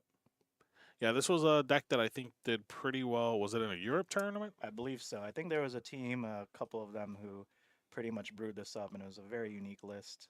Oh my gosh. David's hand is not looking so hot. He needs to hire him off the top. Diablo's getting to get that free quest, which makes sense. Yeah, it's going to be a very spicy list. Yep. Looks like David drew a Fishbone Quill. So also not necessarily a bad card to draw here. If he wants to aggressively ramp. Looks like he's opting to take out the Diablo to negate that option of shifting and playing the Sisu. Not bad. Clearing the board there early. Yep. Not something you typically see a red-blue deck do right away, but it makes sense in this spot, playing against a discard deck. Singing songs is definitely the way it performs very well, so getting rid of singers is a way to slow it down for sure. I wonder if he has this Prince John line on turn 3. Set up some discard. Yeah. Linking with friends to play a Hypnotize. Interesting. Choosing to get rid of the Fishbone Quill, his only other Inkable in hand. Is he going to get punished for that? Looks like he inking a Sapphire Coil. If he can, I think Daryl still has a Sudden Chill in hand, with David only having one card in hand. So probably going to play that this turn. Fox with no characters on board is rough. Daryl's now, I think he was thinking about playing Genie, but now he's saying that David only has one card in hand.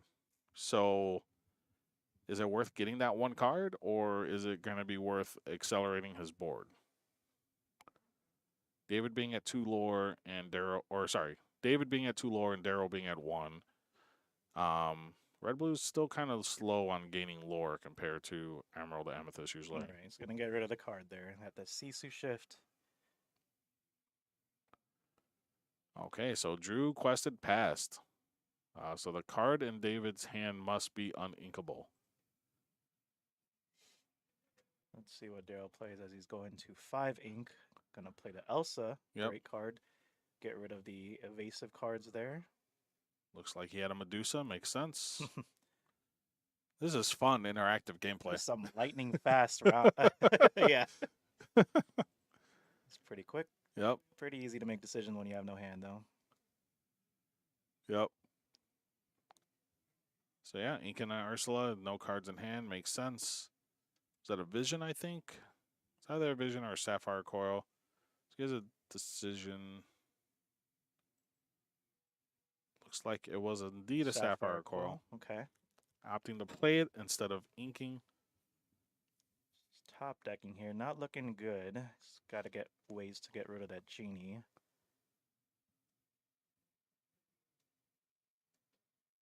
Plays Double another Genie. one. Okay.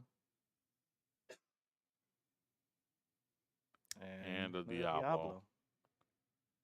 So a lot of evasive characters, which unfortunately the deck does not have a way to deal with it except for a big Sisu. So very heads-up play by Daryl by choosing to discard earlier on as opposed to doing the Genie. Because if he had kept that hand, I think this would be a completely different game.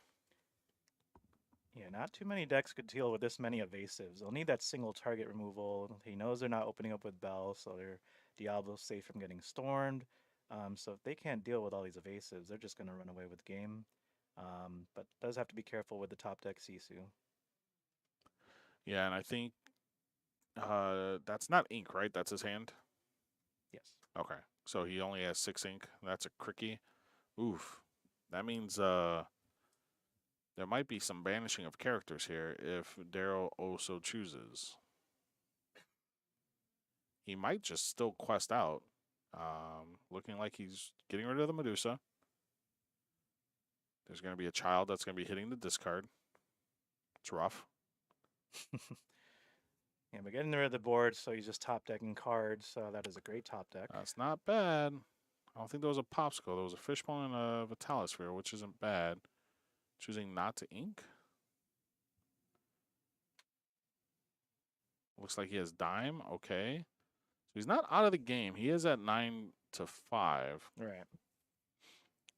Daryl is in a very strong position, though. So it looks like he has a Bruno, which he might choose to play here. He could also sing it. So going to hard cast the Bruno. Probably just quest with Cricky. Which also makes sense here. Got the dime. The dime. Wow. Good hit. That's a pretty good hit. The Tamatoa can bring it back, but yeah, it's Still one of those. Stalls another Yep. turn. But yeah, Daryl's able to just quest out here. Yeah, just gaining back the tempo just from that board wipe. Drew a Sapphire Coil. This is not a good spot. I was surprised David didn't ink last turn. He may choose to ink this turn now, because I think he needs to be able to see that big Sisu to help bring him back into this game potentially.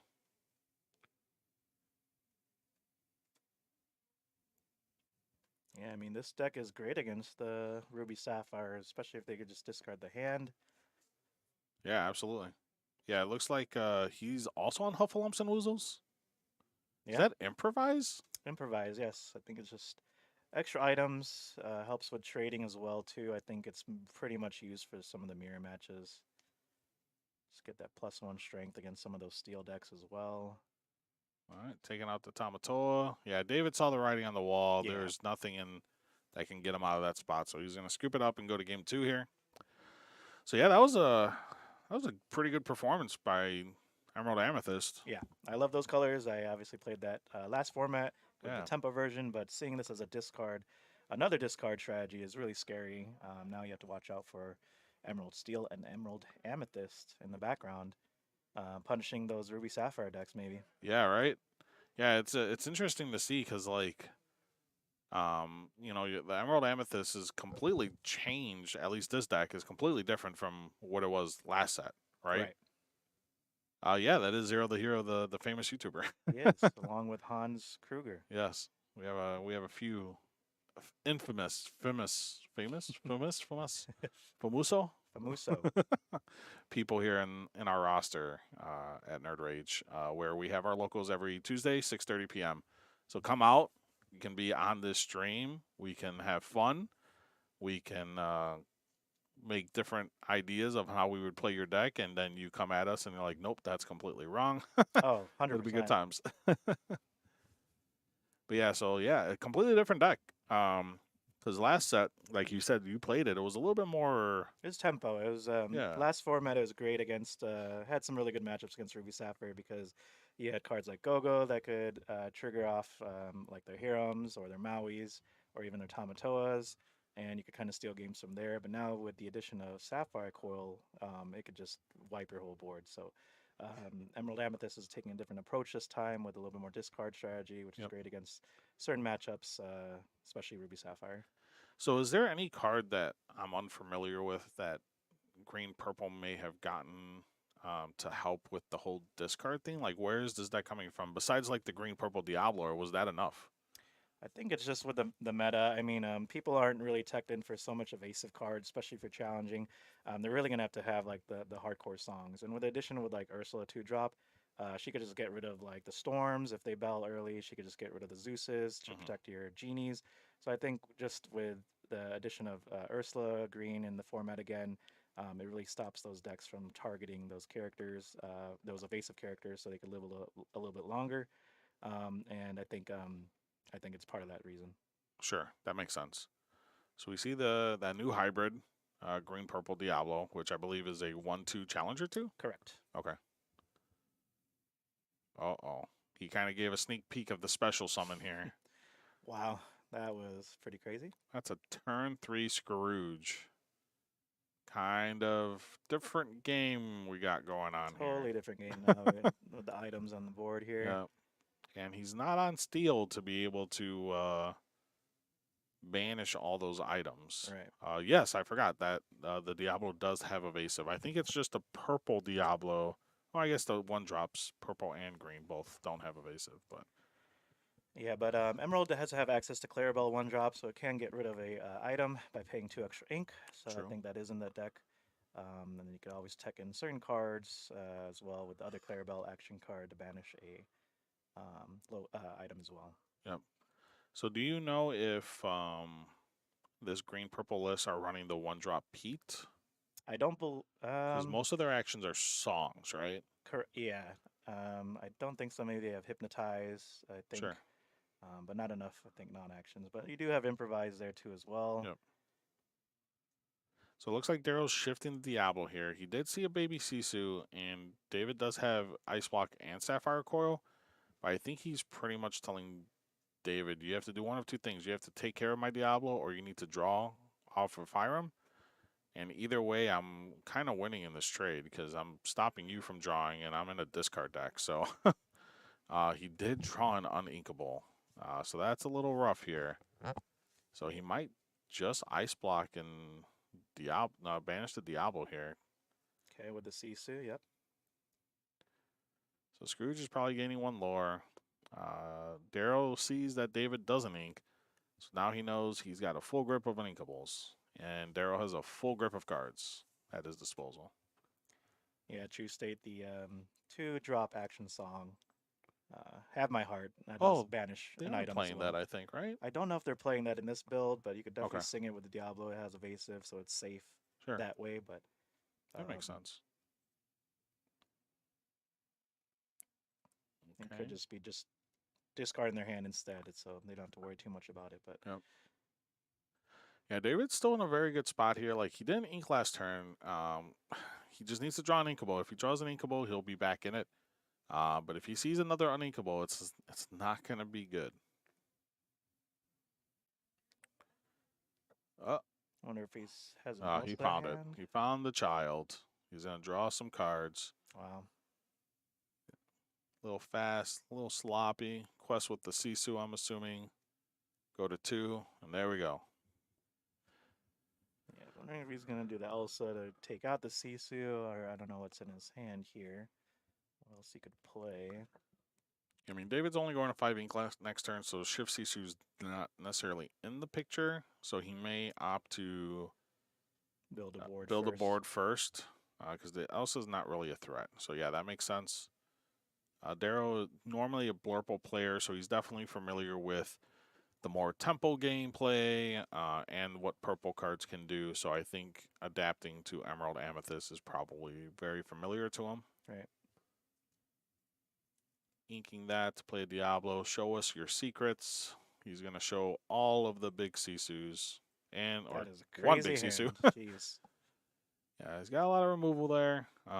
He is effectively behind, I would say, 2 turns in red-blue because he did not find turn 2 ramp and also missed a turn on inking. Pop the Popsicle to draw 2 here. See if we could ink something else. Found another Sapphire Coil. I think if I'm in David's spot here, I probably vision for some ramp.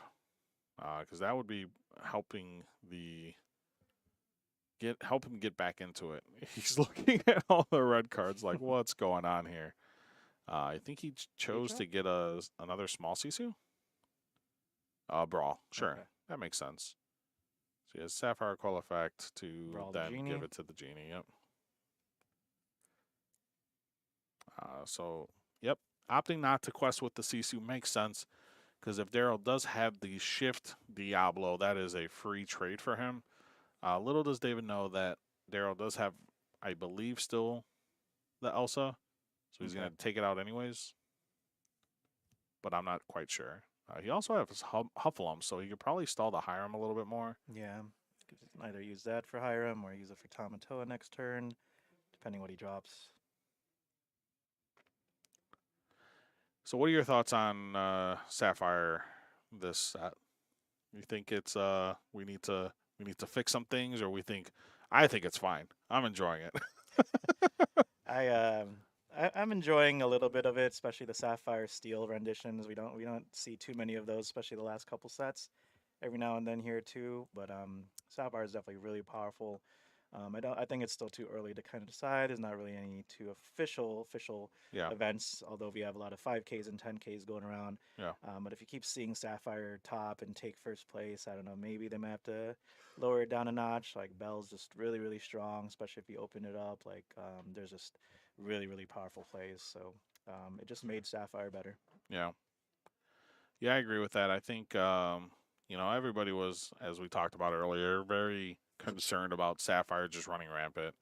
But as we see in some of the previous tournaments, like we are seeing like these green purple lists come out of the woodworks. Like you have to wait till the meta kind of folds itself to prepare for what's coming up, and then we play the Medusa here to get rid of the Diablo. Can't quest with Hiram. Makes sense not to play the Sisu here because I'm not gonna waste it on just one measly little Diablo.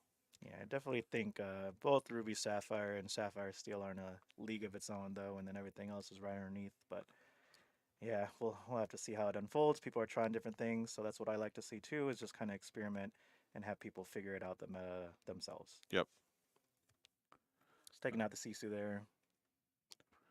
Yeah, I mean, you gotta stop the shift because obviously that's gonna get rid of Daryl's side of the board while also gaining 3 lore the turn it's shifted on. So doing that makes sense. David's still in the driving seat in this game because he's got the small Tamatoa. He's gonna be able to draw cards here, return the card that he popsicles. needs in his hand. He's still got He's got a full Sisus, grip. Brawls, like he has everything. Yeah. Unfortunately, Daryl wasn't able to do this game what he did last game, which was be able to be on the discard plan and kind of ruin David G's plan of being able to ramp to this point and be able to play Big Sisu or something else. Yep. And then there's another Medusa there.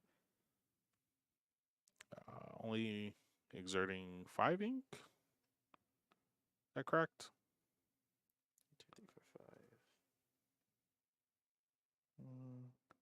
5. I'm going to assume it was 6, and he's at 8. I'm not quite sure. So now we have Daryl here deciding what to do on his side. Looks like he's thinking about maybe Prince John. I mean, he knows David still has the Big Sisu, though, so... Yeah. Prince John into Ursula. Yep. So do you think you... I think he was banking on getting rid of a song. I swear I told my team I'm on the no song list. But we're choosing not to respect it. Gosh, yeah. Okay. Well, I don't know what else Daryl would have been able to do. Yeah. In his. You had to hope and pray there. I think his hand was not that great. Yeah, just the Sisu, getting rid of the board. Yeah. Getting rid of genies, getting rid of everything there. It's a little rough.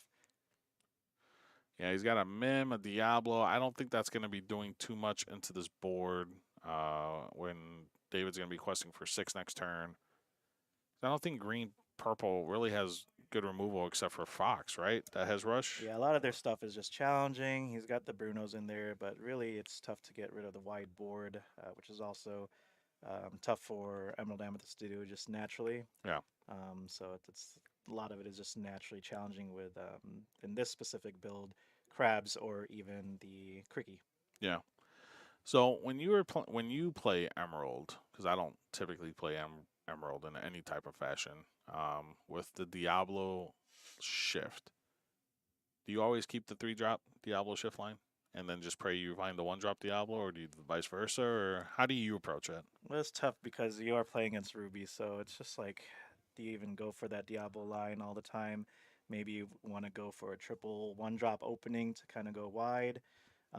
It's tough too, especially since you have so many Ruby cards that could just get rid of your board. But I Yeah. think with the Ursula 2-drop, at least you'll be able to make some practical plays to see what's in their hand to find the right lines. But I think it's still really tough to drop that Diablo. Yeah. So it looks like David found a Hiram and a 2-drop ramp, and I think he's opting to keep a brawl. Daryl is got. Let's see what he picked there.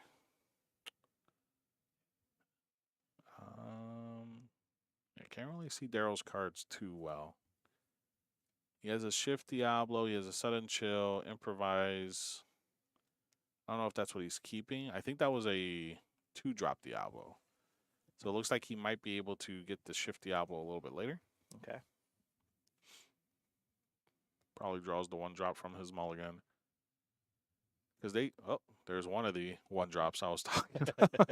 You got the purple and the emerald one at your disposal in these colors. So that's, you have potentially, if you run all play sets of each, you have 12 that you can have out. Yep. You got all Diablos, several targets. Yeah, it looks like he didn't get that, but he does have 3 Sudden Chills. So if he sees a Prince John, he's going to be feasting pretty good. No turn 1 play, I don't think, on Daryl's side. Well, that could have been his turn 1 play. Yeah, just a draw. Just a draw card. Just a draw. No turn 1 play from David. Okay. So sigh of relief there. Yep. So yep, inking the Cricky, playing the Diablo. So he has 3 Sudden Chills. I'm not quite sure. Is that an Ursula, I think? So he has a couple things he can do next turn. He's probably definitely going to be shifting the Diablo.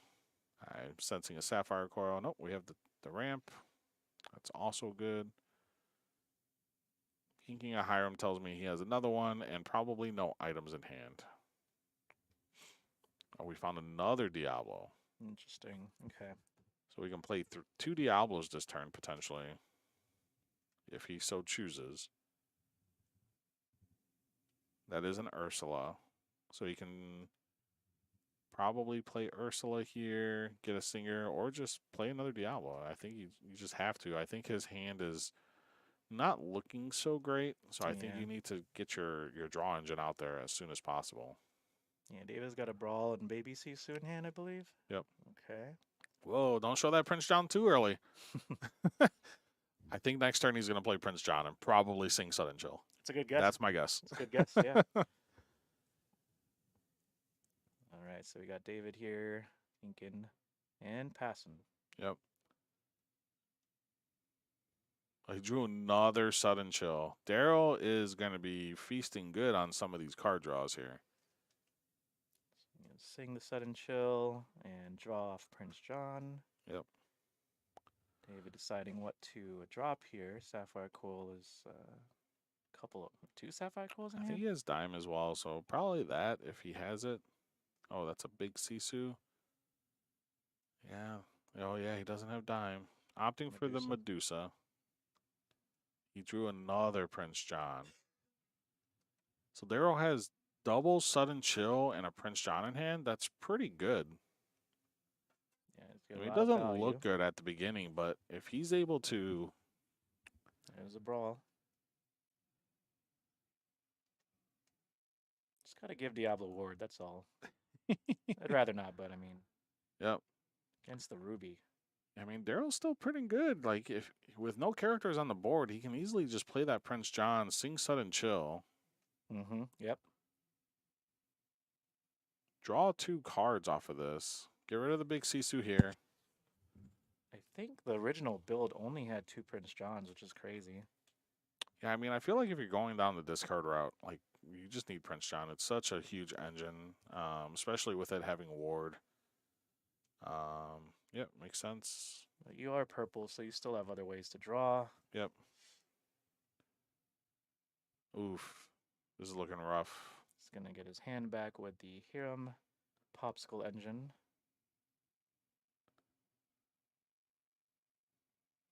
I think David only has 2 cards in hand, so more than likely Daryl's going to take that hand away. He has Hypnotize and Sudden Show he can sing. Wow.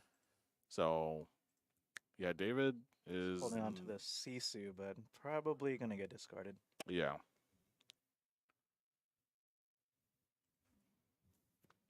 Yeah, and he discarded another big Sisu earlier in the game. Mm-hmm. So he's definitely not going to see 2 of them for the rest of the game. Wow. So there goes the Scrooge. He's opting to keep the Sisu. Little does he know that Daryl drew every single discard action in this game. Toxic, but gotta do it. Gotta do it. Yeah. David's familiar with this. There was a deck in Magic that was very similar to this, so. Okay, right. Yeah, now Daryl's sitting here, again, feasting with these 2 Prince Johns, all full board. Knowing that the Sisu is not live anymore. I mean, luckily the Hiram stayed on board, so he's able to draw here. We found a dragon. Yep, dragon and Cusco. And then a fishbone quill. I think get the body out there. Okay.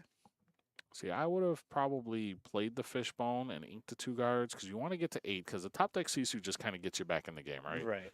And then also the fishbone allows you to potentially draw from the Hiram, assuming the Hiram lives. I mean, we obviously know Fox is in the opponent's deck, so it probably isn't, but it has a chance. There's a Shift Diablo. That's pretty good. Discarding a Friends to, I think, sing a Friends here. That's okay, I guess.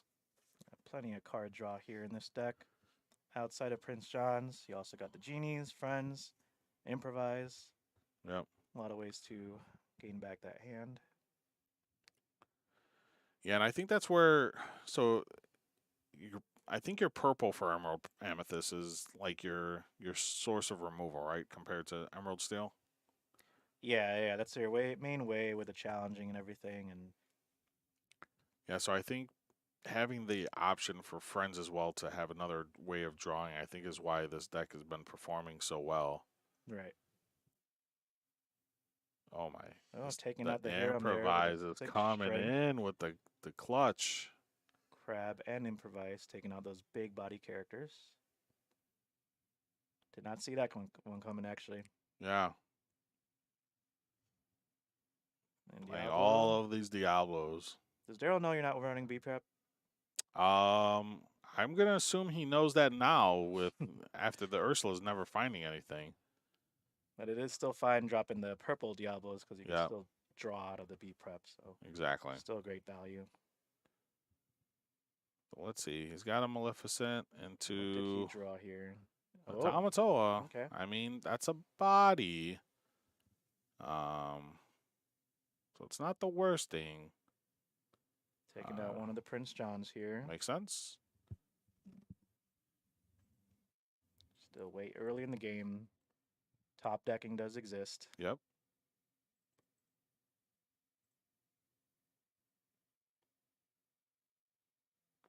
Yeah, the nice thing that Tamato allows you to do is kind of draw 2 cards effectively a turn with a popsicle in the discard. Because you can return it, play it, banish it, quest, bring it back. So it gives you the options to find the outs you need. And I mean, discarding a popsicle is kind of whatever at this point. For the there's a Bruno. Nice. Uh-oh. Got that hard removal there. Let's see if it pays off. All right, let's see what we got. We got the popsicle. Get it right back, but does buy him an extra turn. Yep. I don't know if David would have preferred Tamato or the popsicle to be discarded there, because the popsicle would have allowed you to maybe dig 1 deeper for Sisu. Does he top deck the Sisu? He does not. He inks the sail, plays the popsicle. I bet you that's a Sisu now. I'm calling it. Top deck gods. I don't even think David looked at it. He doesn't want to give any secrets away. Millisecond just to look. Yeah. All right, Daryl's got options. He's got another Bruno. He's got an Ursula. I think he wants to see the card. Oh, it was a Sisu! Oh, Great guess. Can he play this Bruno? Does he have enough ink to play the Bruno? If he plays the Bruno and hits the Sisu, oh man, that's GG, right? David just loses the game. Did he ink this turn or not yet? I don't think so. He only has 4 ink open, so I think if he inks, he has to, right? Oh, he's not. Playing goat? Oh, playing a G. He's walking right into it? Huh. He might have inked for a turn. I don't think Daryl would have done that. He must have inked. And he's gonna quest I hope so. across. You have to, right? Because you yeah. know the big Sisu's coming. Don't know what else was in his hand though. Right. I mean, 15 is a very dangerous number for purple players to be at. Right. So, you know, this is also very scary because there's already a Tamatoa on the board. So this Tamatoa is going to gain 2 this turn, bring back more items. But he probably wanted to get more of a hand size to possibly drop some crazy stuff here. He's got Yeah, I didn't think like he 8 cards inked. in hand. Yeah, he did not ink. Oh man, this is an interesting game. Daryl's still not out of it. But it's definitely going to be rougher to come back from here. I don't know if I saw Lucifer or not. There you go. There it is. I mean, you just discard the vision there. That is unfortunate. I think in that spot you might want to just ink the Sapphire Coil, play the vision, and maybe find Dime, because even if it gets discarded, you can bring it back with Tommy De La Toya. Oh, sure. Yeah. Met him once. Met him once. Great guy. Great guy. Lost to him, but who doesn't? It's a tough spot to be in. I think you just have to go wide. I mean, you're at 15. David's in top deck mode. He only has so many. I mean, he's already seen 2 Sisus, so there can only be 1 more left. Interesting build for this one is I don't think they play goats also as well. Really? They're opting out to just discard the hand. They're relying more on genies to quest and just making sure that your opponent doesn't have answers for the genies and Diablos. So yeah, I think interesting. Are they on Go-Go's? I don't believe so. Okay. Yeah, because Go-Go's and Goats are the majority of the reasons why I lose to this color combination. Because once you get to like 15 or so, correct, you just kind of get there. So let's see if what David draws this turn and decides to do. Looks like Daryl's still debating if he wants to maybe flood the board a little bit more. I mean, I think at this point you're just trying to go as wide as possible. right. And just hope he doesn't have a solve for it. So looks like he drew another item. So if you just play both of those. Oh, okay. Banish the Popsicle. Yep. Quest for 3. Bring back the Popsicle, play it. We're going to find a Hiram here. Nope. Not quite. But a Fishbone. He could crab the Lucifer or Diablo. He could take out that Sisu. Yep. Which he does have a crab in hand. Yep. So probably do here. Yeah, Daryl's at 15 to David's 9. So if David top decks a dime, very good chance of him. I don't think he drew off that Diablo either. Ooh, wow. There we go. Getting rid of that board quick. Nice. Yeah, he didn't draw off the Diablo either. Playing the Genie, drawing. Wow, I'm threatening lethal here. Yeah, he needs to draw a big Sisu. What's he got there? I don't think he got it. What do you think he's fishing for? I think he got a Tamatoa, if I was to guess. 8 drop. 8 or 6 drop. Oh. Okay, so he can still banish the Lucifer because he has Vitalisphere. Yeah. And he could heal it afterwards with Popsicle. Right. Yep. Banishing the Vitalisphere to take it out makes sense. Yep, heals it. You called it. He has 1 card left in hand. a tough spot to be in. Right. I think that was another Sisu. Oh, wow. Really? I think so. Let's see what Daryl has up his sleeves here. That's Cricky, a yep. Cricky. Wow, Yep. it's a challenge, yep. This is rough. Because if that is another Sisu, he needs an Inkable off the top to be able to come back.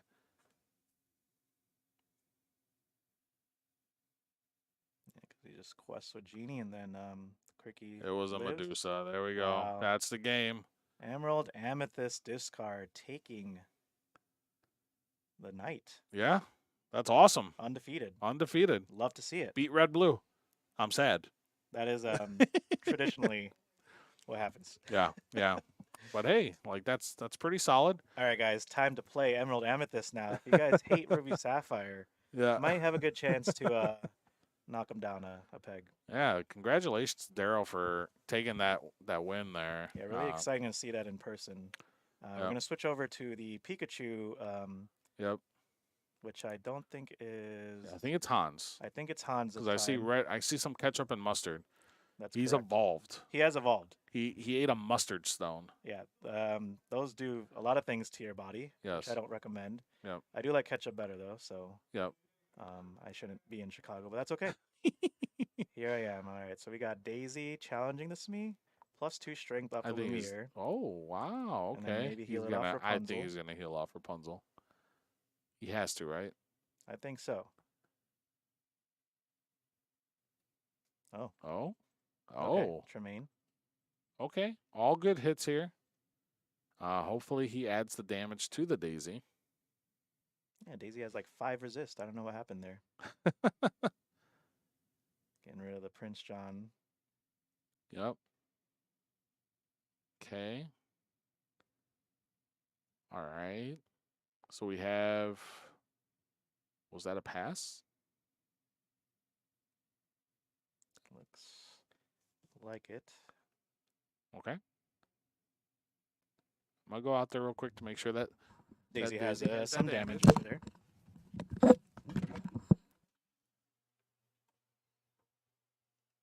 All right. We got a lot of steel today. Trying to figure out the damage on the Daisy. It's pretty significant. Okay, discard his hand. I don't believe he has a hand anymore. Yeah, why are they sharking Cat today, man? Cat's getting sharked today. Without the Maui. First Raymond, now Hans. It's a conspiracy. I told Hans to stop using Thunderbolt. He doesn't listen. All right, so discarded his hand there with Sudden Chill. What else we got going on here on Cat's side? She's going to play an Ursula. Another Benja as well. Okay.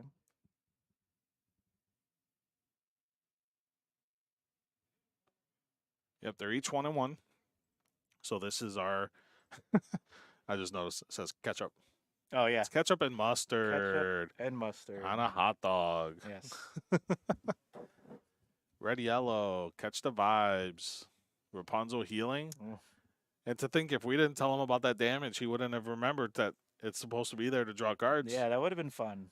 I should have left it alone. We should have, yeah. Just to get give Just Cat- to see Cat- what he would have. cut He's like, Cat wait a some minute. slack. Yes. Mustard. Mustard. We know. We know. Now we know. No diddy. Moving along here, what do we got? Yep. Looks like he passed to Cat. I mean, that singing Ursula is still alive and can double sing some songs, I hear. Yeah, I don't know if she had a storm in her hand. Yeah, what else we got? Looks like Gantu, she's maybe? Playing 3 for something. Muse? Oh, Oh, Muse can be pretty good here. That's true. Singing twice with Ursula, bouncing some stuff back. Yeah, if she does it smart, she can bounce almost his entire board. So first damage onto Tremaine. Yep. Thinking about Does the bounce interfere in here, right? Yeah, so the way Okay. it works is, yep, the song is sung, and then damage is dealt, and then he chooses or she chooses what to bounce. For muses. Got it. Yep, and then same thing. The second song will resolve, go to the bottom of the deck, and then can also muse something back. Hopefully, they remember the integrity of Illumiere. Yep. And that Gaston and Stitch do not have they're 3 strength right now. Lumiere So causing problems over here. always. All right, so we did that right. We're good. So now, if she has potentially one more song, she can set Hans back really far. I hope she remembers she already played Muse this turn, because I see she readied some of the ink.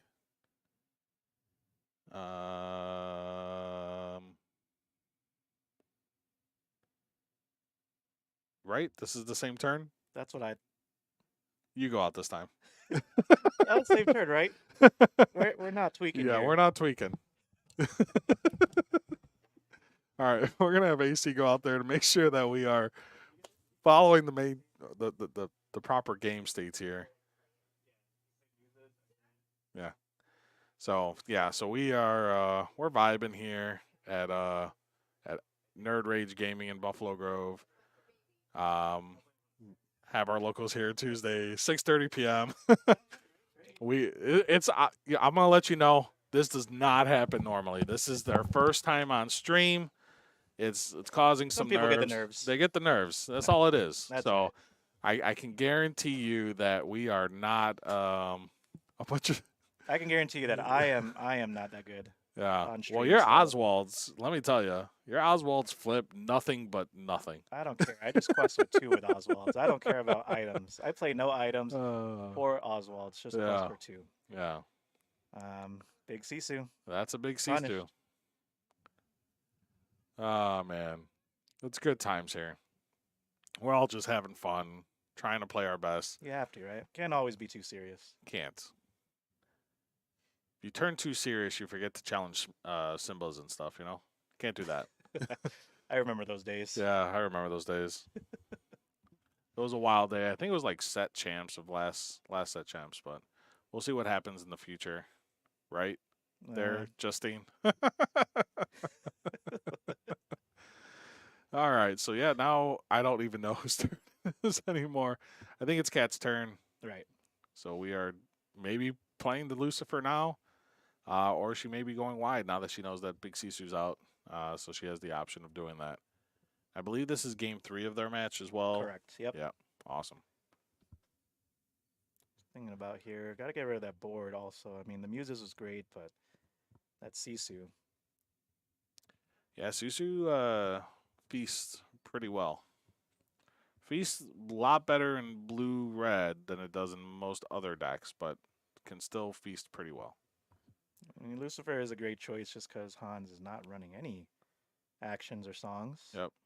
So you know you're emptying out his hand. I think he only has 1 card in hand as well. I think she's debating if the Calhoun's going to trade into the Stitch. Right. Curious what looks like she inked a Smee there. I don't think she really has too many 1-drops except for Diablo. Right. Let's see here. Looks like we got some spectating going on. Yeah, from all the beautiful people here on chat. Exactly. That's why they're here. I see what you did there. I do not, but I'm just talking. There you I'm go. here. There you go. Okay, what is he playing? Ooh. Wow. When was the last time you saw that card played? Besides just now. From Hans Yeah. last week. Okay, well, fair enough. I guess that's fair. That is crazy, though. Yeah. Those who love Stitch, this is a great Stitch themed deck. Right? I remember that card being Rockstar, you one got of the Surfer, and you got the 2-drop Stitch. Yeah. I remember that being one of the toughest cards to get rid of back in the day. Yeah, just the health of Amber was so great Yep. until they printed up Ruby cards. Yeah, I mean, back in the day, that was how you had to banish things, was off of willpower. But now, it's the strength that matters. I think Hans is promoting the new Stitch live action movie. Is that what you think today Yeah, is? It's he's- Stitch.deck. It's Stitch.deck. Okay. Another Muses comes out. Let's see if she could sing some songs to bring back those characters. Yep. So it's going to depend on what action she has. Currently, her only legal target is a Lumiere for bouncing. How about illegal target? The rest of the board. Got it. Yeah, you're right. So hopefully we will make sure that we target the right things here. I think she has a Bruno, so she could Okay. Bruno the big Sisu. Okay. Probably not the best decision. Probably the Surfer Stitch. Not really many good options. Okay, hard casting there. Bouncing. See if she has a Muse trigger she wants to use. Probably Gaston is my guess. Yep. So now let's see what else. She's fully exerted here. And then she has options. I don't think... So now the Calhoun won't trade into the Stitch, right? Because the Lumiere is off the board. So she could just banish that. Get rid of the big Stitch. I don't know, maybe, and then... You think she's going to Bruno the Sisu or the big Stitch? Which one are you thinking? Surface Stitch, trade into the small Stitch. Do you If think you bounce back big Sisu, you just get rid Yeah. of the board, too. All right, one. Let's see what it hit. It hit a Gaston. Yeah, I probably should have sang the Bruno prior to bouncing stuff back to the hand. I think that just comes down to the repetition and stuff like that. Yeah. Too many cards in hand to Bruno the Sisu. Nah. Sisu needs to eat. She likes the nom-noms on the characters. So passing after that, Calhoun should have a damage on it. Yeah, 1 damage. Oh, we got it. We're good. They hurt us. They heard us. They knew. They felt our aura. Whatever's left of it. Yep. All right, so let's see. What does Hans have here? We knew he had that card. We knew he had that card. Oh. Yep. Well, Little tease there. little tease. Little tease. He wants to draw No two, pressure. I think. Cat's got a fan base over here. I call time. Okay. Timing around, okay. So, yeah, they're in time and round right now. So, Hans Yes. being active player. Gonna go for the big We'll start plays. that. He knows it's hard for Emerald Steel to take out those big health characters. Yep. Why is Hans making math hard for us? 6 plus 5 plus 3? That's too hard for me. It's math. That's 14, but still. All right, so Cat has some options here. They're in turn, so Cat should be turn 1. So it should be Cat, then Hans, then Cat, then Hans, then Cat. Good job there. I did really well That though was not today. bad, yeah, I that knew was- how to count to 5. I'm so proud of you. You are doing great tonight. Thank you, thank you. I worked really hard. Prior to this, I made sure I took a quick Udemy class on mathematical skills. Okay, It didn't work out so well. not so much. Not so much. You're playing red-blue, that's why. That's right. Total math is Good. not needed at all. Oh, gosh. Wait, are those things not gone? Okay, we're good. We're Yep. good. We're vibing. All right, so now we have a Muses staring down a big Stitch. How do you think this is going to turn out? Does she run also Bruno, too? Yeah, she played it last turn. That's a Lucifer. That's a good start. Wow. He's 1 card left in hand. Smee? That is indeed a for Smee. 2. Passing Alright. to Hans. All right, so we're on turn 2 of 5. Mulan, is there a Rapunzel? Toxic. Great top She deck just there. discarded your hand, Hans. Why you letting that happen, Cat? Yeah, sing songs put Mulan back. Who knows? He's making math hard again for me. the 16 for dice. Hans. Oh, this is a tough spot. Turn 3 here. Yeah, she's looking for some songs. That'd be great. That trade is not favorable at all. If she has another Bruno, that Lucifer can sing it, which would be very helpful. So she could potentially Bruno the Surfer Stitch, bounce back to Rapunzel. Prince John here. Just going wide. Might not be enough.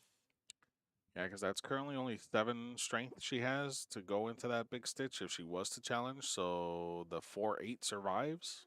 Yep. Really needed that extra Bruno. Yep. Yep. Get some Lauren, make it look pretty, and then that's it. Yep. Well, Hans might not quest. I hope he doesn't.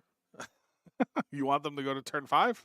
Might as well. We're already here this Might as late. well. Oh, he had to play the Wreck-It record route for Ralph. the style points. Oh my god, get back He to had to Rapunzel show the for stream. 2 Watch there lore. not be a princess in there. Yeah, Awkward. just cut off the stream. Don't give Hans this. Don't give Hans this attention. Don't give it to him. Oh, that Pikachu. Oh, no, Raichu. princess. Awkward. Mustard. Sequencing issues Wow. here. He tried to go out with style points and then Wow. realized he did not have a princess. Wait, he did it? He did it. That's why he went back Oh. to challenge with the Mulan. He's like, oh, Hans wait, was let me so take that back real with quick. too. He's like, Wreck-It Ralph. Ah! Rapunzel's not there. No, Wow. princesses. Yep. GG, guys. That was great. GG's. So yeah, that was our first night of streaming here at Nerd Rage Gaming here in Buffalo Grove. We plan on doing this every week. Like AC brought up, we probably be mixing it up a little bit with who's commentating throughout the week, throughout the night rather. And yeah, I would think today was relatively good night with what we saw gameplay wise, different decks. Well, we saw a lot of green steel, a lot of red blue. Yeah, a lot of discard creeping up over here lately. So, but hope you guys really enjoyed that. If you guys aren't following the Nerd Rage Gaming Twitch, you guys should do so. Follow Ray Ray. He's on my channel, Ladin's I am. Castle. And we'll see you guys in the next one. Yeah.